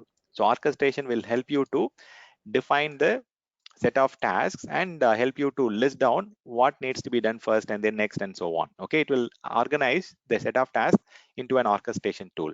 And if some user want to go and say, I want to create a VM, so their request will be created via the self-service portal, and it will go and reach the automation tool first. Okay, automation tool will get the request from the end user, and it will go and trigger the respective workflows in the orchestration tool on the back end.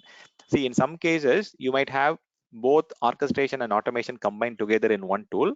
In some categories, you might have separate tools for orchestration and automation. See, for example, some of you are coming from VMware background, or some of you are coming from HP or IBM working experience, right? So in I'll talk about that, but if you are people who are familiar with vRealize automation, or vRealize orchestration, or a lot of tools are there, right? These are the tools that form your fundamental private cloud environment in order to help you orchestrate things, automate things. Okay, someone has rejoined with okay, audio on. Okay, so the orchestration and automation can work hand in hand, or it can be a separate tool by its own. I'll explain it. Okay, don't worry. So besides that, why we need to kind of meter the environment? Any idea whether metering is important in public cloud or private cloud?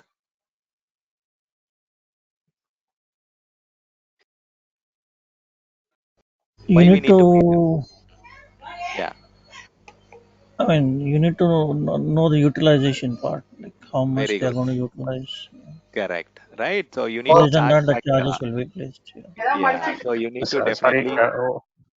what do you mean by metering? Is it monitoring, measuring? Okay, I'll mute the line. Okay, so that's a very good question. See, monitoring is different. Metering is different.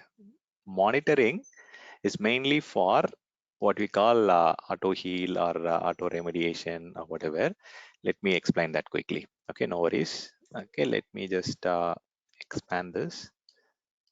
Okay. Okay, let me explain the difference between metering and monitoring. So metering means, why you have a meter at your home for electricity? You want to measure the consumption. Okay, so for example, how much CPU I have provisioned, how many operating systems I'm running, how many databases I'm running, how much storage capacity I'm consuming.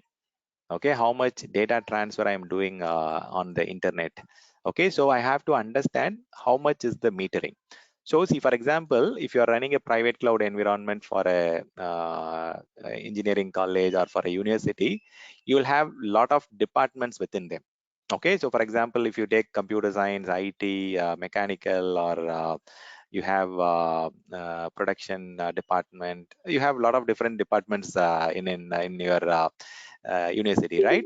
And if you go and say that all these organization are IT related, these two departments are IT related, so you guys have to pay $20 each and 20% of the consumption, and these are all non-IT, they will only pay 10% of the consumption. So will the departments agree to that billing model? Will they say, okay, I'm good, I'll pay for that? They will ask, right? So what exactly I'm running in my data center? What exactly I'm consuming? See, for an example, mechanical department might need some high-end hardware. Okay, they might need some specific application which might need some kind of graphical processing or some kind of advanced kind of technology or hardware. They might consume a lot of resources for their application.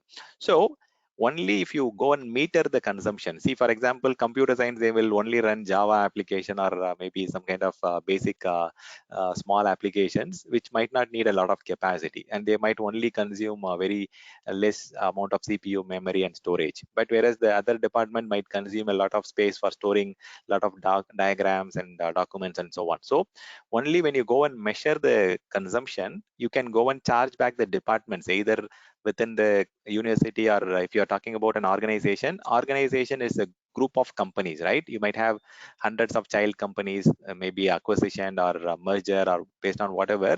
You might have a lot of organizations combined together. I mean, a lot of companies combined together as an organization. So as an organization, you have to go and bill them back. You have to charge back the customer or their internal companies to do it. See, for example, even in a company, you might have a lot of business unit, marketing and sales, or they might have finance, HR, and different things. For them, they have to go and get back the revenue which is spent by the finance application or HR application or marketing and sales application. So they need to do the measurement, or they need to see what exactly is being consumed. Monitoring is completely different. Monitoring is mainly for uh, looking at whether the system is available, whether the kind of performance impact is there, whether the services are running or whether the services are available, whether there is an increase in utilization, whether there is a decrease in utilization.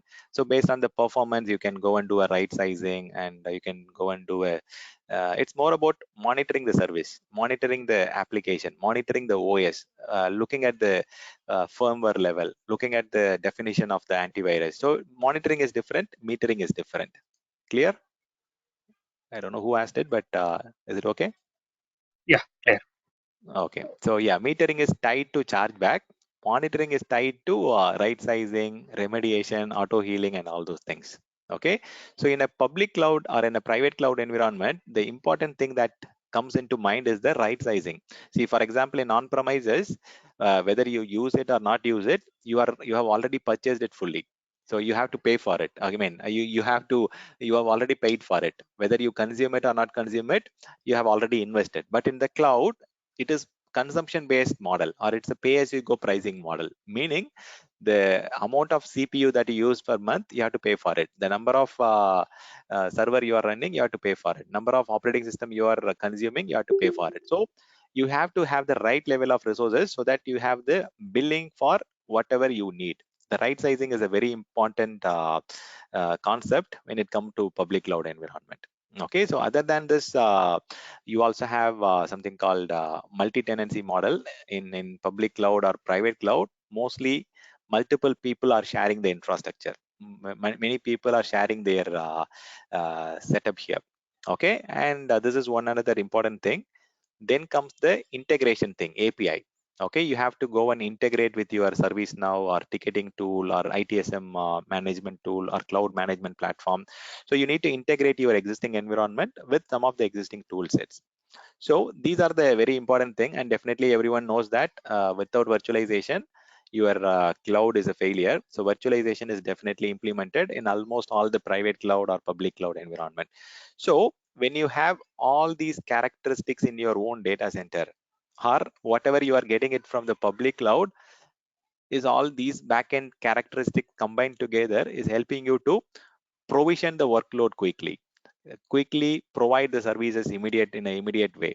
Okay, so if you ask me what exactly the backend technology. See, for example, if I go and purchase VMware vRealize Suite, what they are providing actually, they are providing you vRealize Orchestrator, vRealize automation tool, some tool for monitoring, some tool for measuring. So the vRealize automation suite or the vRealize suite is going to give you all these capabilities and functionalities, right? And even if you go and purchase something called OpenStack or Azure Stack or whatever tool, what exactly this tool is going to provide you? They are going to provide you all these characteristics as a bundle together. Okay, if you go and buy IBM SoftLayer or HP Helion or maybe even some of you might have heard about Cognizant Cloud 360, right? So what exactly they are providing you out of that particular tool? Okay, so I'll help you with understanding Cognizant Cloud 360. So it's more of a platform to manage your entire environment. If I go and look at the features and benefit, you can see these are the top 5 grouping of benefits. So they are giving you immediate provisioning of whatever virtual machine or storage or whatever you are looking for. They help you with provisioning the resources immediately, and they are helping you with monitoring the environment and auto remediating it. They are helping you to meter the consumption and charge back. They are giving you analytics information based on your usage.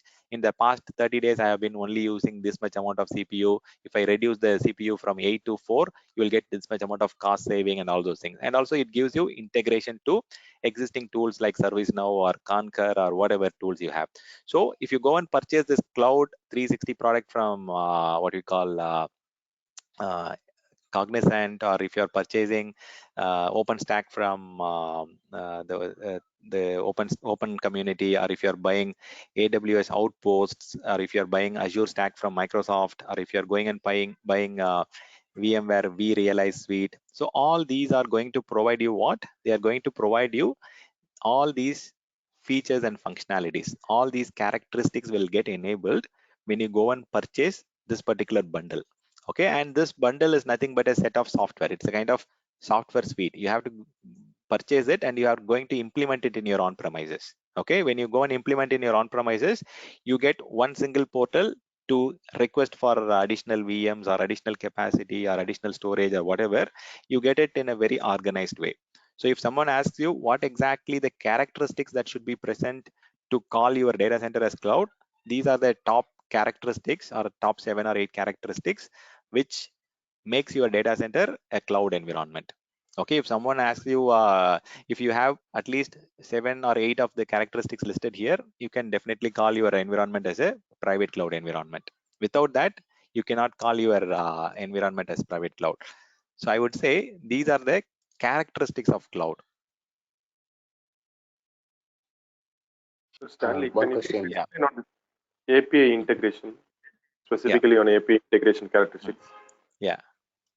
So see, for example, you are going and buying Azure Stack. If Azure Stack does not have integration with Snow or ServiceNow or Remedy or whatever, it's not going to work out, right? If the integration component or if the API is not available, then purchasing Azure Stack doesn't make any sense, because whatever the monitoring or alerting or whatever the notification that you are sending, it should reach the ITSM tool. Only then the incident management or change management or service request management can be done in a very well organized way. So the integration can be for many things. The one just example is the ServiceNow, and maybe you might be using existing backup tool set. For example, you might be using Symantec, or you might be using some net backup, or you might be using Tivoli or whatever. So you should have integration to come and take the backup of this component using that existing backup tool set, or you might have your own existing monitoring tool like SCOM or SCOM or any other third-party monitoring tool set. So integration is mainly with all the existing capabilities. Some organization might want to continue using their own existing monitoring tool or backup tool or patching tool or whatever, right? That's the integration I'm talking about. I'm clear, Stanley. Karthi, you can go ahead. Yeah, the security is already considered, isn't it? Okay. Yeah, security is, I mean, that's the prime thing, right? Yeah, definitely security, either it is your own data center or whatever. Yeah, security comes first. Okay, so security is the very, very important thing. But it's not only the cloud characteristic, right? It's even your on-premises data center. You should have the highest level of security as much as possible. Yeah, true. Security should be added. It's definitely one of the characteristics of cloud. But what makes the on-premises data center look like a private cloud? So if you enable all these characteristics, then you will get the public cloud. See, if you think about, if you're a person coming from HP background, HP had operations orchestrator, HP had cloud service automation. So they had their own tool set, they had their own monitoring tool. Similarly, if you are talking about VMware vRealize product, they have their own vRealize automation tool, they have vRealize orchestration. So all these tools combined together, they form the they form the uh, private cloud for your organization. Okay, with that, it's time for dinner. Okay, so we'll take a 30 minutes break. When we come back, we will explore what are the disadvantages of cloud. We'll explore what exactly what is the current cloud market, how we are doing in the current market, and how is the current IT companies doing in the current market, and which company would be good for getting a job. Okay, all those things we'll discuss when we come back. So far we have discussed about cloud and its benefit. We have discussed about service model, deployment model, and characteristics. So after the break, we will discuss these three topics. Okay, any questions before we go for the dinner break? Okay, if there are no questions, we'll take a short break. I'll stop the recording. We'll come back after. This conference will now be recorded. Okay, so far we have been discussing the basics of cloud, right? We have not got anything into AWS or what are those benefits, but we have got still three more topics which we can discuss today. And when we come back tomorrow, we will get inside what exactly is AWS and what are those benefits of choosing that. Okay, let me take you through a couple of slides here. And before going there, what do you feel as a disadvantage of choosing cloud? What are the things that you feel it's a disadvantage of cloud from your view? See, everything will have a pros and cons, right? Everything will have advantages, disadvantages, and definitely we need to understand. Some customers might ask like why we should not go for cloud. You should have at least 3-4 points or at least few points which can um, list down the demerits of cloud. Data Security. risk, actually.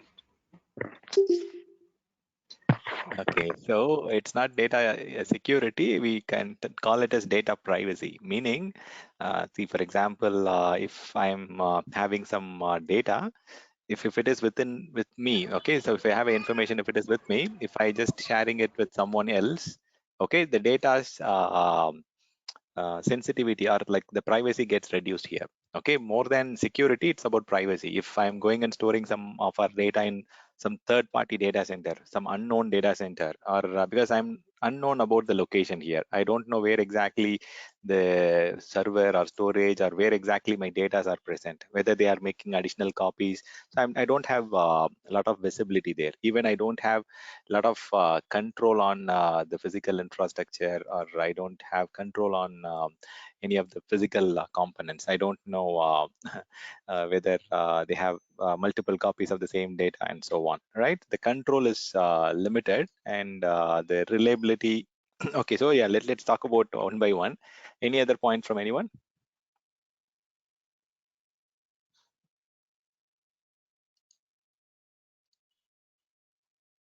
Okay, so more chances It's for a shared environment, so we have some correct. concern.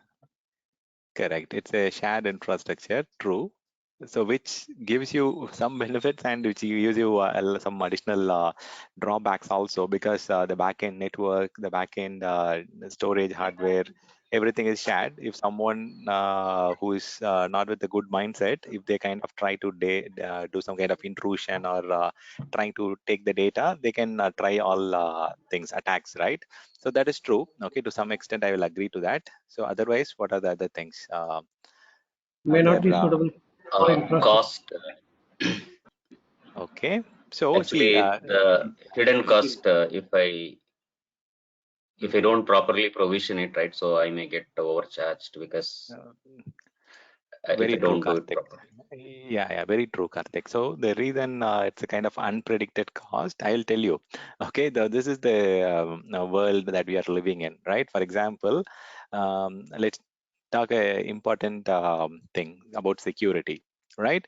So there might be a lot of application that might have got vulnerable, or it might have been going for yeah, going for a kind of attack. Okay, so you might get a information that your load balancer or your front end components should have to be protected by either DDoS shield or WAF or whatever.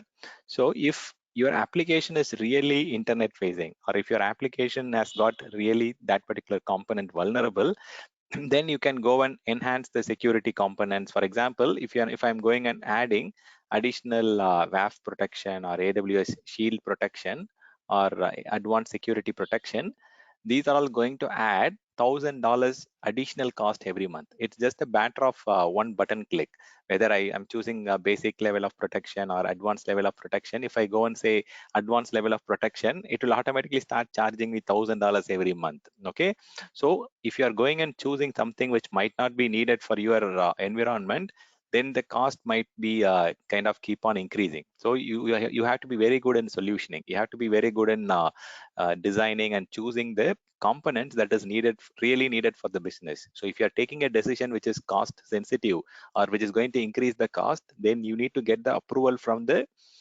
business owner. Some organization, they have a architectural review board from the customer side. Okay, so they call it as a ARB board or enterprise review board. So they call it as a ARB, ERB, something like that. But ideally, you should get the application owner confirmation before you go and enable any kind of features in the cloud, which will add more cost to the customer. So there is an unpredicted cost that is there in the cloud. You have to be very careful of enabling it. Okay, what else? So these are all additional points that we discussed to add weightage. Okay, so I'm just listing down here So only. if the system is compromised, and then the the the the situation will go into the catastrophic scenarios, like it will be a huge impact, and then the loss will be more, right? Correct. Yeah, true. The privacy, the vulnerability, it's more I mean, if the data center is lost, I mean, data center is compromised, then multiple people are, I mean, multiple customers are going to suffer part of it. It's going to be a very big challenge for providers. And from my view, it's a kind of, yeah, I would take it as a disadvantage, because like they have to answer hundreds of customers. See, for example, in last December, there was 2 major outage in AWS. And on the very first outage, there were thousands of customers that got impacted in US East location. So they have to keep everyone posted about what is going on. Everyone will have a call raised. Think about the number of tickets that they are going to get. Think about number of management calls that they need to attend, and it's going to be a little catastrophic in terms of handling the customer and also bringing back the services for all of them in a quick manner. Okay, it's going to be yeah, tricky in terms of management and maintenance. That is true, but I mean, for us, if they are not meeting up the SLA, or if they are not meeting up the SLA or availability, then they are going to pay penalty for that. So whatever they are, if they have agreed, or if there is an agreement between the customer and the provider that they are going to have their services 99.99% available, or SLA is agreed, then if it is going below the SLA, then the provider, Amazon or Microsoft, they are responsible for providing the service penalty. Or example, in some cases, if there is a very big financial loss, you can also submit the financial loss data to them, and you can get it reimbursed. Also, there is also an option to do that. But if only it is going below the availability SLA that has been agreed between the customer and the provider. Okay, yeah, that's a good point. What else? And Stanley, I have a question. Yeah. Like, Yeah. if it is in a hybrid structure, Hmm. and someone from the one client, if it is a shared environment, someone has failed to upgrade their system or upgrade their software. Somehow they are drivers. While doing it, it has caused the entire system down, and then it will be affect to the all other persons who are connecting to the connected to the. We are using the service utilization. They will also face the server down time, right? Yeah, so that's what we were saying, right? It's a kind of shared responsibilities, what is cloud is all about. And here, as a customer, we are the one who is responsible for maintaining the OS patches or the antivirus definitions, or maybe the access control on the authentication level. So if you are allowing the system to run on an older patch, or if you are having outdated virus definition, or if you are giving open access to your application or operating system, then customer is responsible for whatever impact that is getting raised because of this. But maybe Babu, you might have to like get to understand a little more on how things work. So whatever the pain point that you are talking about is kind of true, and you have a lot of different layers of security, right? So here we are talking about OS level security. And if I am a customer, if I go and create my resources in the cloud, my resources are getting created in a separate virtual network or separate virtual private cloud at the network level. Okay, so the very first thing when I go and create something in the Azure platform or AWS platform, I go and create the landing zone, meaning I go and define the network first. Network is the first thing that we define when we go and do something on the cloud platform. So you are creating a network isolation at the very first beginning. Okay, and as part of this, okay, so once after you have created the network isolation, then you go and create the resources there. Okay, 1 minute, guys.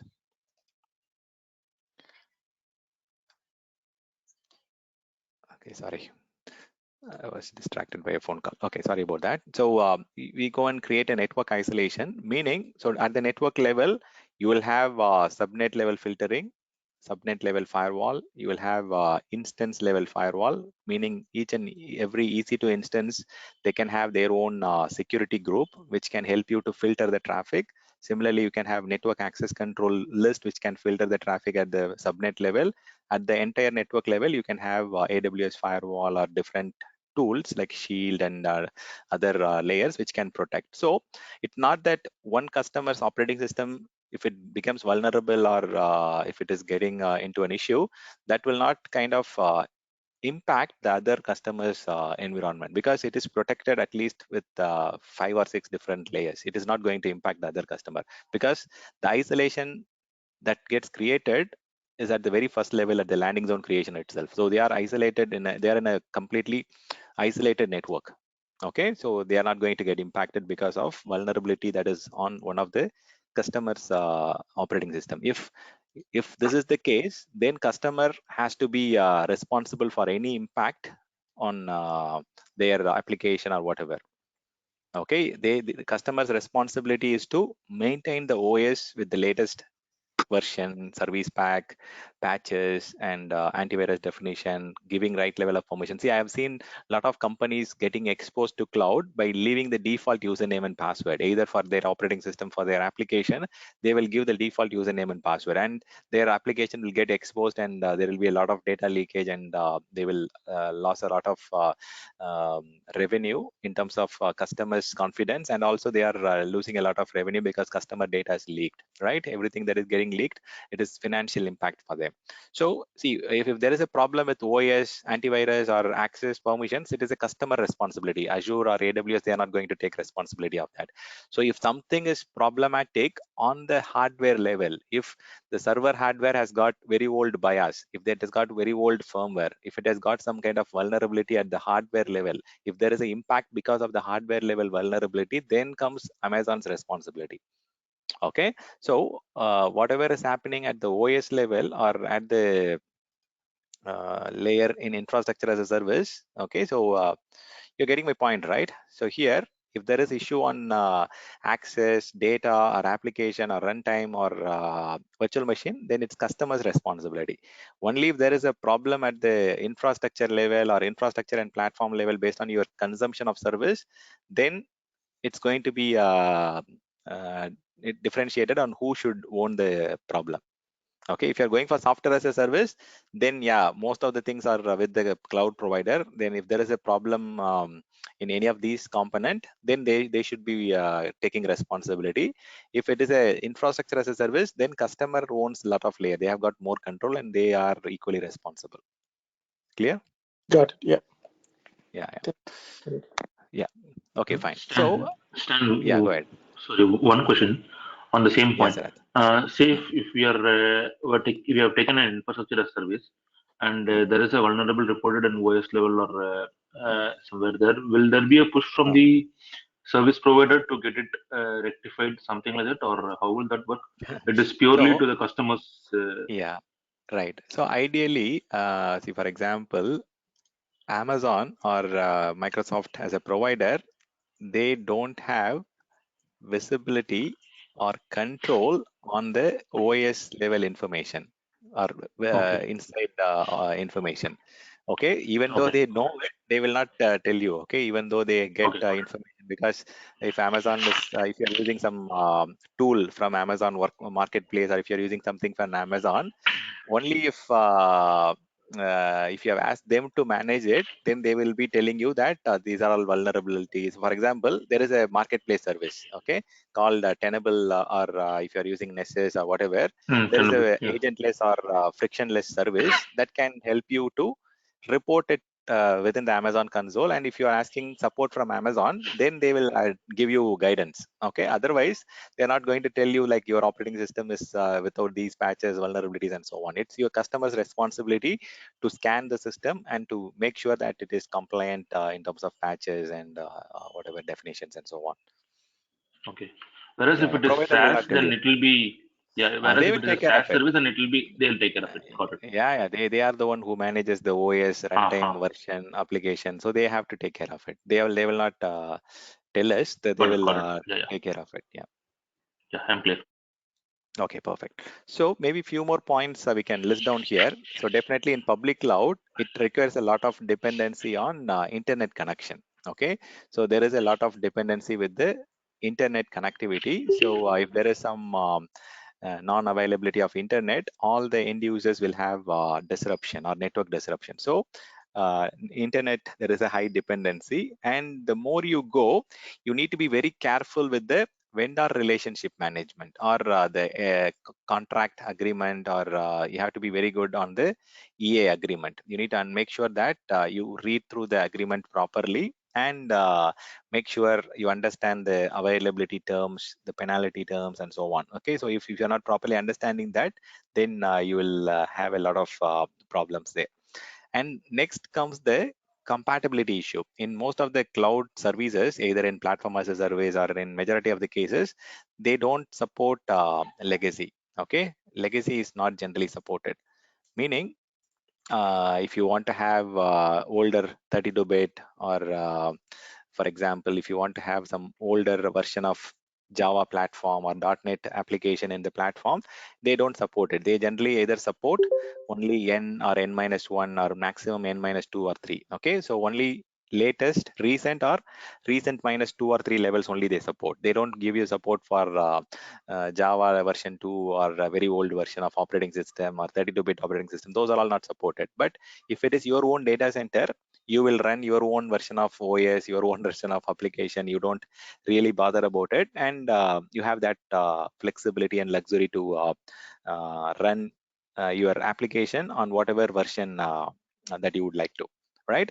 And definitely everyone is kind of learning, right? There is a adoption challenge for all the customer on going towards cloud. There is a learning curve for everyone, starting with the financial team, or understanding how the business works, how the billing works, how exactly the renewal contract renewal works. So there is a learning curve for everyone, even for the technology people. Most of you have been working in IT for last 10-15 years. Some of you have worked in IT for 20 years. I know 2 or 3 people in this call have been working for 20 years in the IT, but still you are learning about cloud still. So there is a learning curve for everyone, whether you are coming from a financial team or a kind of HR or IT or whatever levels.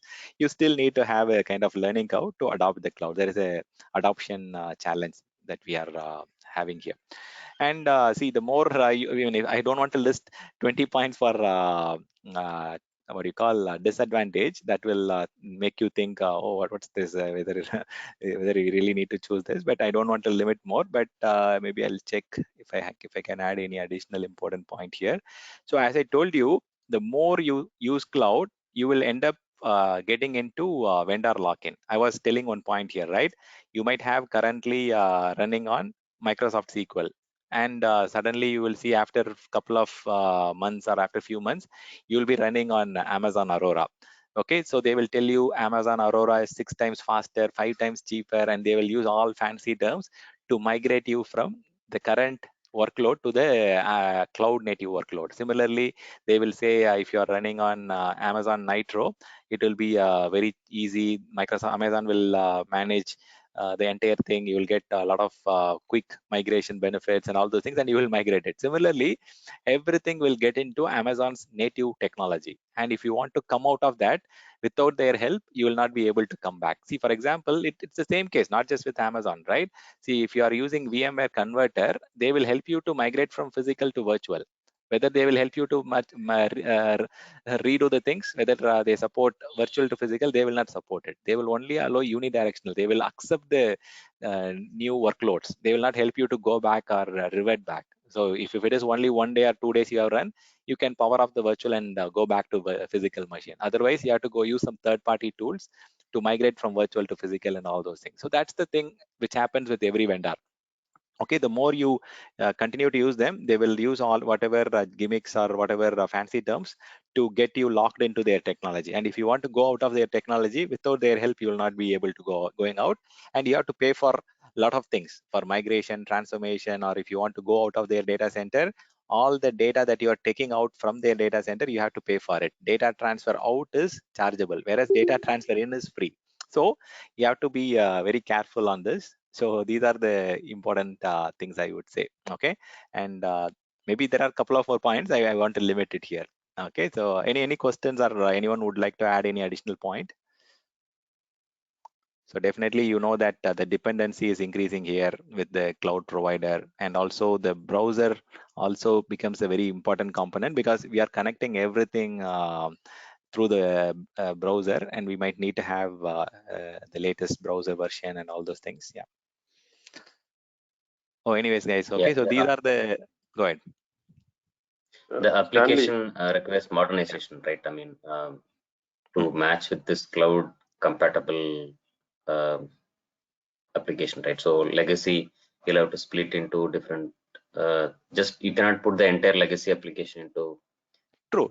Yeah, that's what we highlighted here, right? See, in some application, it needs transformation. So it needs to be modernized so that it is supported on cloud. For example, if you're currently running on 32-bit OS and some .NET 3.5 or whatever older version, you have to spend time to re-platform it to 64-bit architecture, or if you want to run it on the latest version, you need to do a lot of testing, validation, code has to be changed. You have to spend a lot of amount in development, testing, and so on. Then application can be modernized and it can run on the cloud platform as a service or cloud platform. That is true. Okay, I'll come to that point a little later. Right. But yeah, whatever you said is true. You have to invest more in development and testing in order to achieve better sustainable application or product. Yeah, running risk of running a new version or whatever it is. Yeah, true.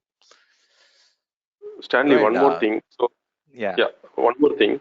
So now these folks are doing advertisement or marketing to bring all the folks into their umbrella. So Right.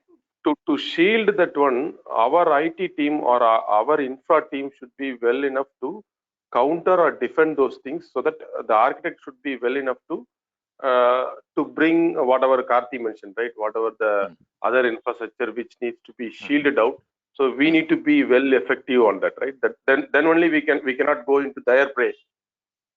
Correct. So the pre-sales architect or the solutions architect who involves in any kind of new opportunity or new bidding or new project migration or whatever, they have to be very smart in order to make sure their decisions are not moving towards the vendor lock-in or whatever, putting everything into one particular vendor and ending up with crying at a later time. So these two architects, either who are involved in the initial opportunity or subsequent new project opportunities, they have to be very smart enough. Maybe like Habib or Karthik, you guys are very senior, you might fall under the architect category, right? So you need to understand the pros and cons, and you have to suggest the customer and client so that they choose the options wisely, so that they are not going and ending up locking in into a particular customer's or provider's technology. True. Yeah, you'll get to understand that more. Okay, so the more we discuss on the upcoming topics, you'll have a lot of architectural decision making points which we'll discuss, and you'll get to mature more on Thank that you. particular aspect. Yeah. Okay, so yeah, I think we have covered the core cloud related areas. So let's spend few more minutes to understand what exactly the current market is, how the market looks like in the cloud space, and how the different IT companies are doing. We'll just spend 10-15 more minutes and we'll close off. Okay, so I'll just take you through a couple of slides here. So let's see what's up. Okay, let me just make it into a presentation mode. So some of these slides might be little old, but still it makes you understand the current trend and situation.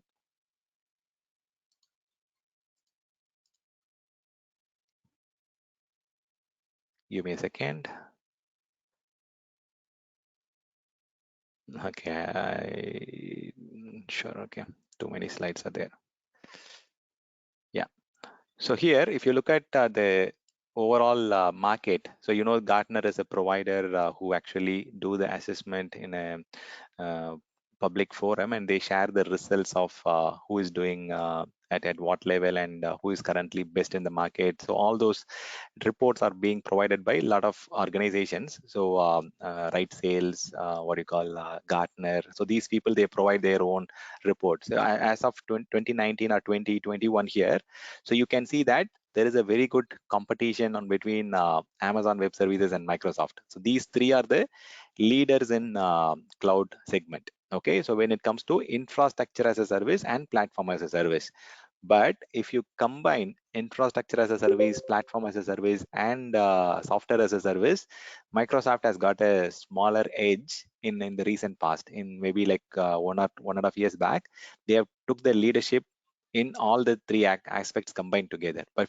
if you're just looking at infrastructure as a service alone, or if you're talking about platform as a service alone, Amazon has got a very big leading edge. Okay, in 2020 and 2021, if you look at here, they've got a very good leading edge. But Microsoft has got a lot of customers using their Microsoft 365 or O365 product, and even there are customers who are using their CRM product like Dynamics and other things. So Microsoft is giving a tough competition. So these are the three organizations which are in the leader segment, but there are some organization which are in the visionaries or the niche player segment, meaning so they are also doing well, but not across the industry segment or across the technology segment. Meaning, Alibaba might be good in the Asian market because they are coming from Chinese cloud or Chinese background.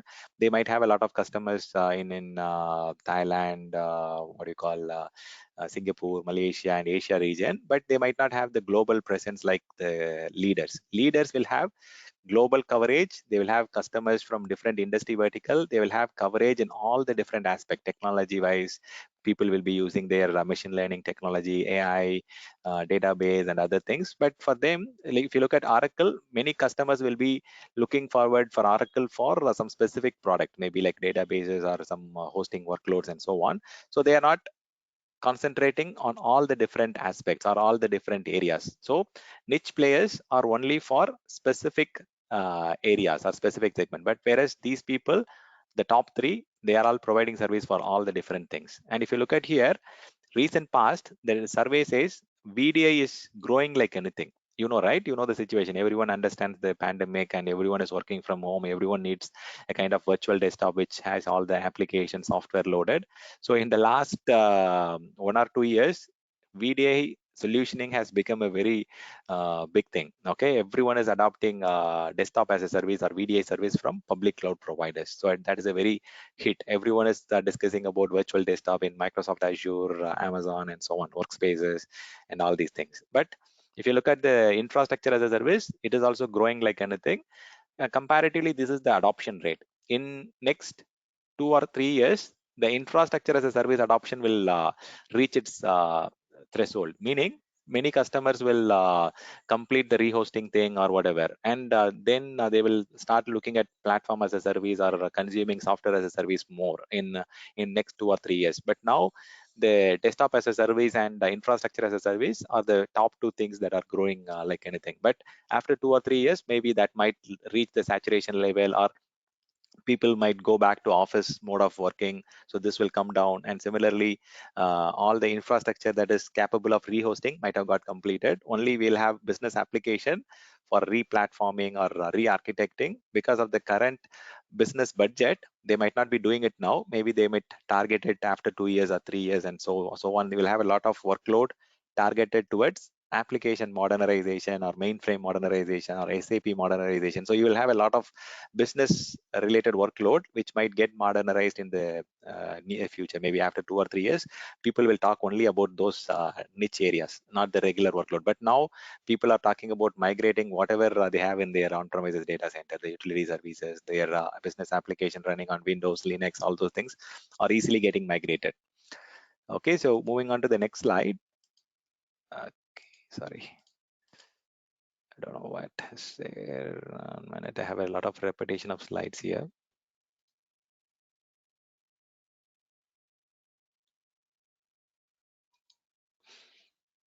Okay.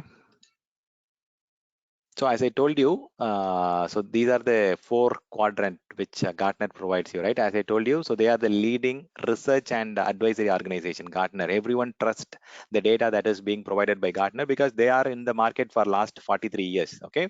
So for the 43 years, they have been telling you which technology is doing better, which are the organization which is providing much better service and all those things. So now if you look at here, Amazon is the clear leader in the infrastructure as a service segment. But if you look at the revenue, as I told you, Microsoft is earning a lot in M365 subscription and O365 subscription. So their revenue has increased, or they have the highest revenue, annual revenue in terms of the commercial cloud. So commercial cloud, it is not just about Azure, it also combines the CRM, the Dynamics, and whatever, like the Office 365, all those things combined together forms the Microsoft commercial cloud. In terms of revenue, Microsoft is the highest revenue getter. But Amazon Web Services, they are coming from book selling background, or they started their thing in non-IT. Now they are all giving a very tough competition, and they have been the leader in revenue for contiguous 8 years. From 2010 to 2018, they were yielding a lot of revenue. So they were the leaders. Even still, they are the leader in infrastructure as a service and platform as a service together. But only when you combine the software as a service, then Microsoft takes a smaller leading edge here. Okay, and if you look at here, the leaders are the providers which execute across the industry, meaning They have customers from healthcare, they have customers from Asian region, they have customers from Europe region, they have customers from financial industry, banking industry, automobile, everything combined together. Then only they can become a leader. If they are only playing on a very small segment, like a regional segment or a kind of a database or a specific technology, like IBM is focusing on their own customers only, right? They are not asking every general public to come and use their cloud. So they are having some their own kind of small segment coverage. So that's why they are still in niche players. So there is no challenges as on date. Only Google, Microsoft, and Amazon is competing between them. Okay, so moving on here. So year on year, there is a kind of good revenue growth for Microsoft in the last, maybe I would say in the last 3-4 years. Microsoft has yielded a lot of customers. See, if you look at this slide will help you understand it a little more better. Okay, so if you look at the experimental ratio, okay, so Amazon is already having 70% of the customers running or using Amazon cloud, and you can see that it was 59 in 2017 and it has come to 70 in 2018. Now it is 77 or 78, but year on year the adoption ratio is still equally challenging with Azure. But in the last 4 years, Microsoft Azure has got a lot of customers added. Okay, if you look at here from 43 to 58, meaning they are getting almost 15%, 16% year on year.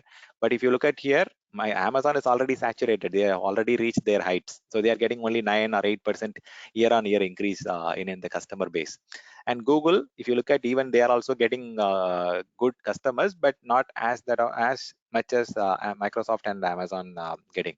Even if you look at here, the experimental ratio is more in Azure. Experimental ratio is more in Google Cloud. That's why currently you can see people talking more about Microsoft Azure and Google, whereas customer has already started running their production workload in Amazon. That is happening for the last 10 years now. So they have started getting customers since 2005, and after 2010, Amazon is the leader for continuous 8 years. Only in 2018, they have started getting some good fight from Microsoft Azure. Only Azure is discussed more or experimented more in the last 5-6 years. But Amazon, it's already the pioneer, or they are the leader in all the segment.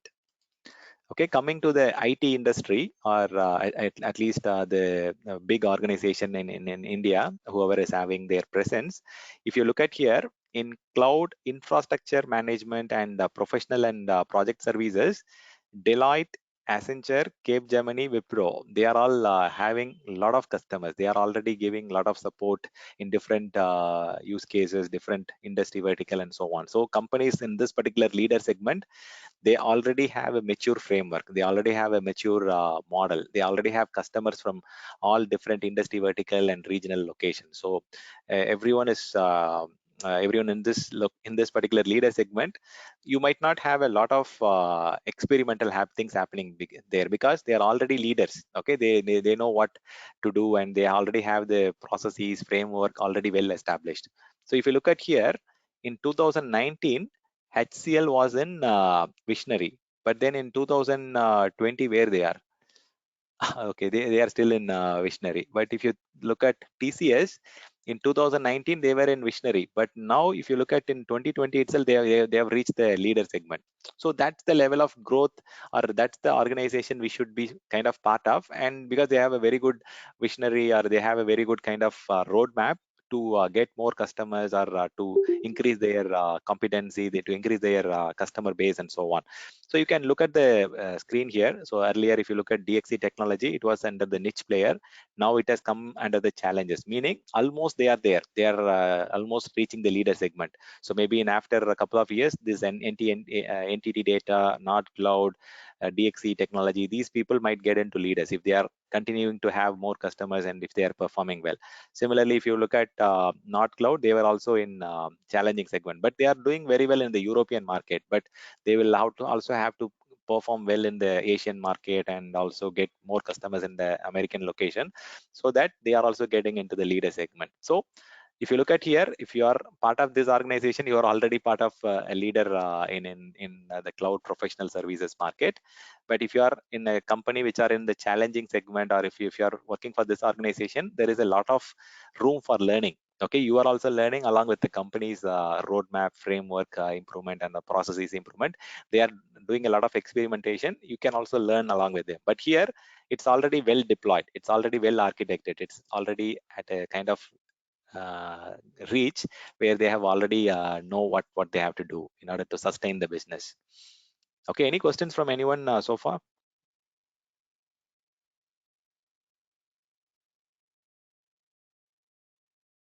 Any pointers on the private cloud players like the Red Hat? Sure. Let me get you that point here.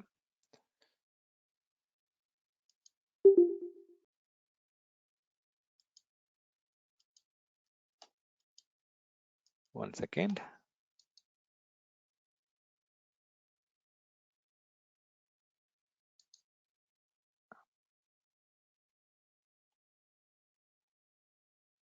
Okay, just give me a second. I'll help you with that point. Any other questions from anyone?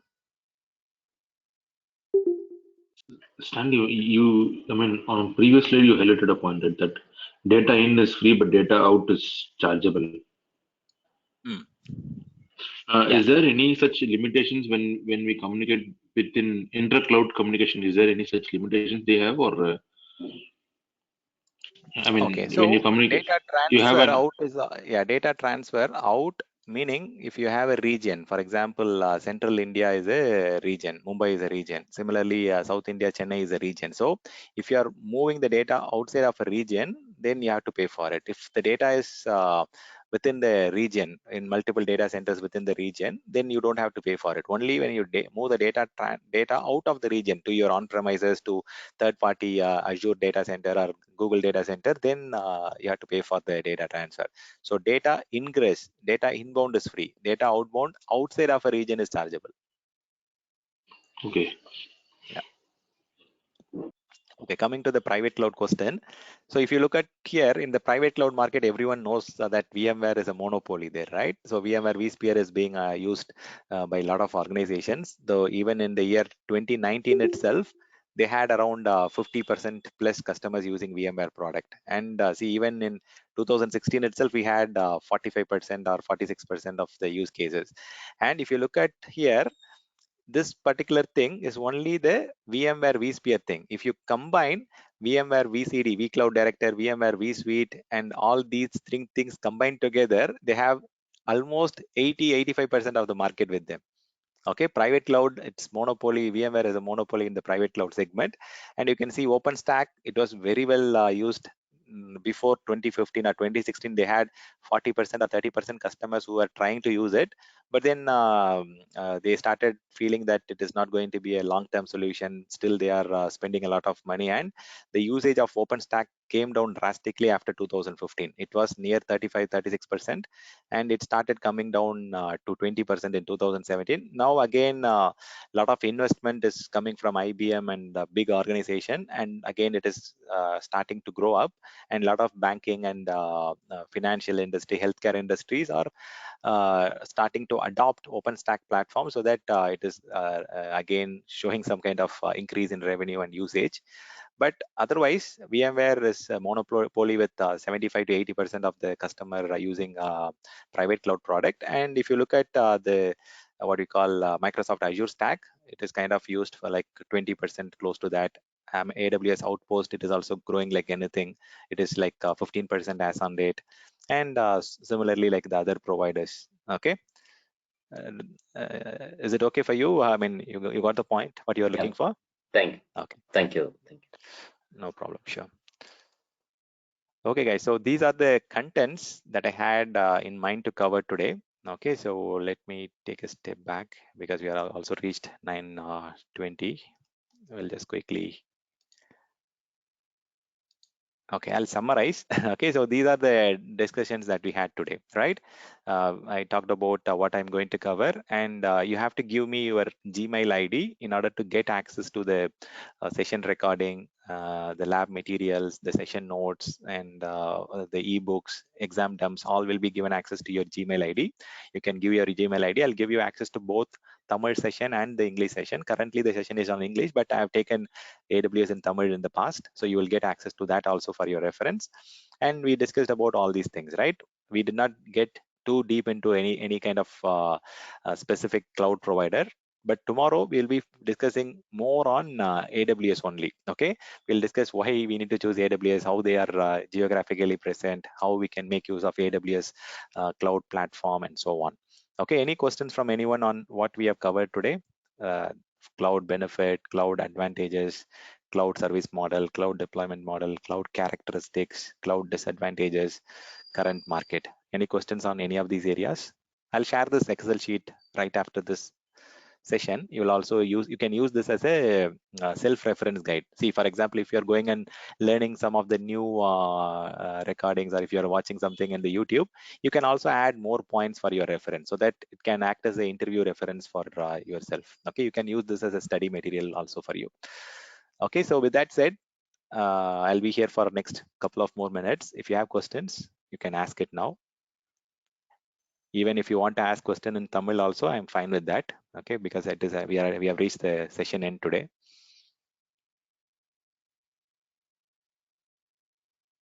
Okay, if not, thank you for joining. Have a good sleep, and we'll connect back tomorrow evening 6 p.m. For continuation of the session. Thank you all for joining today. Stop the recording.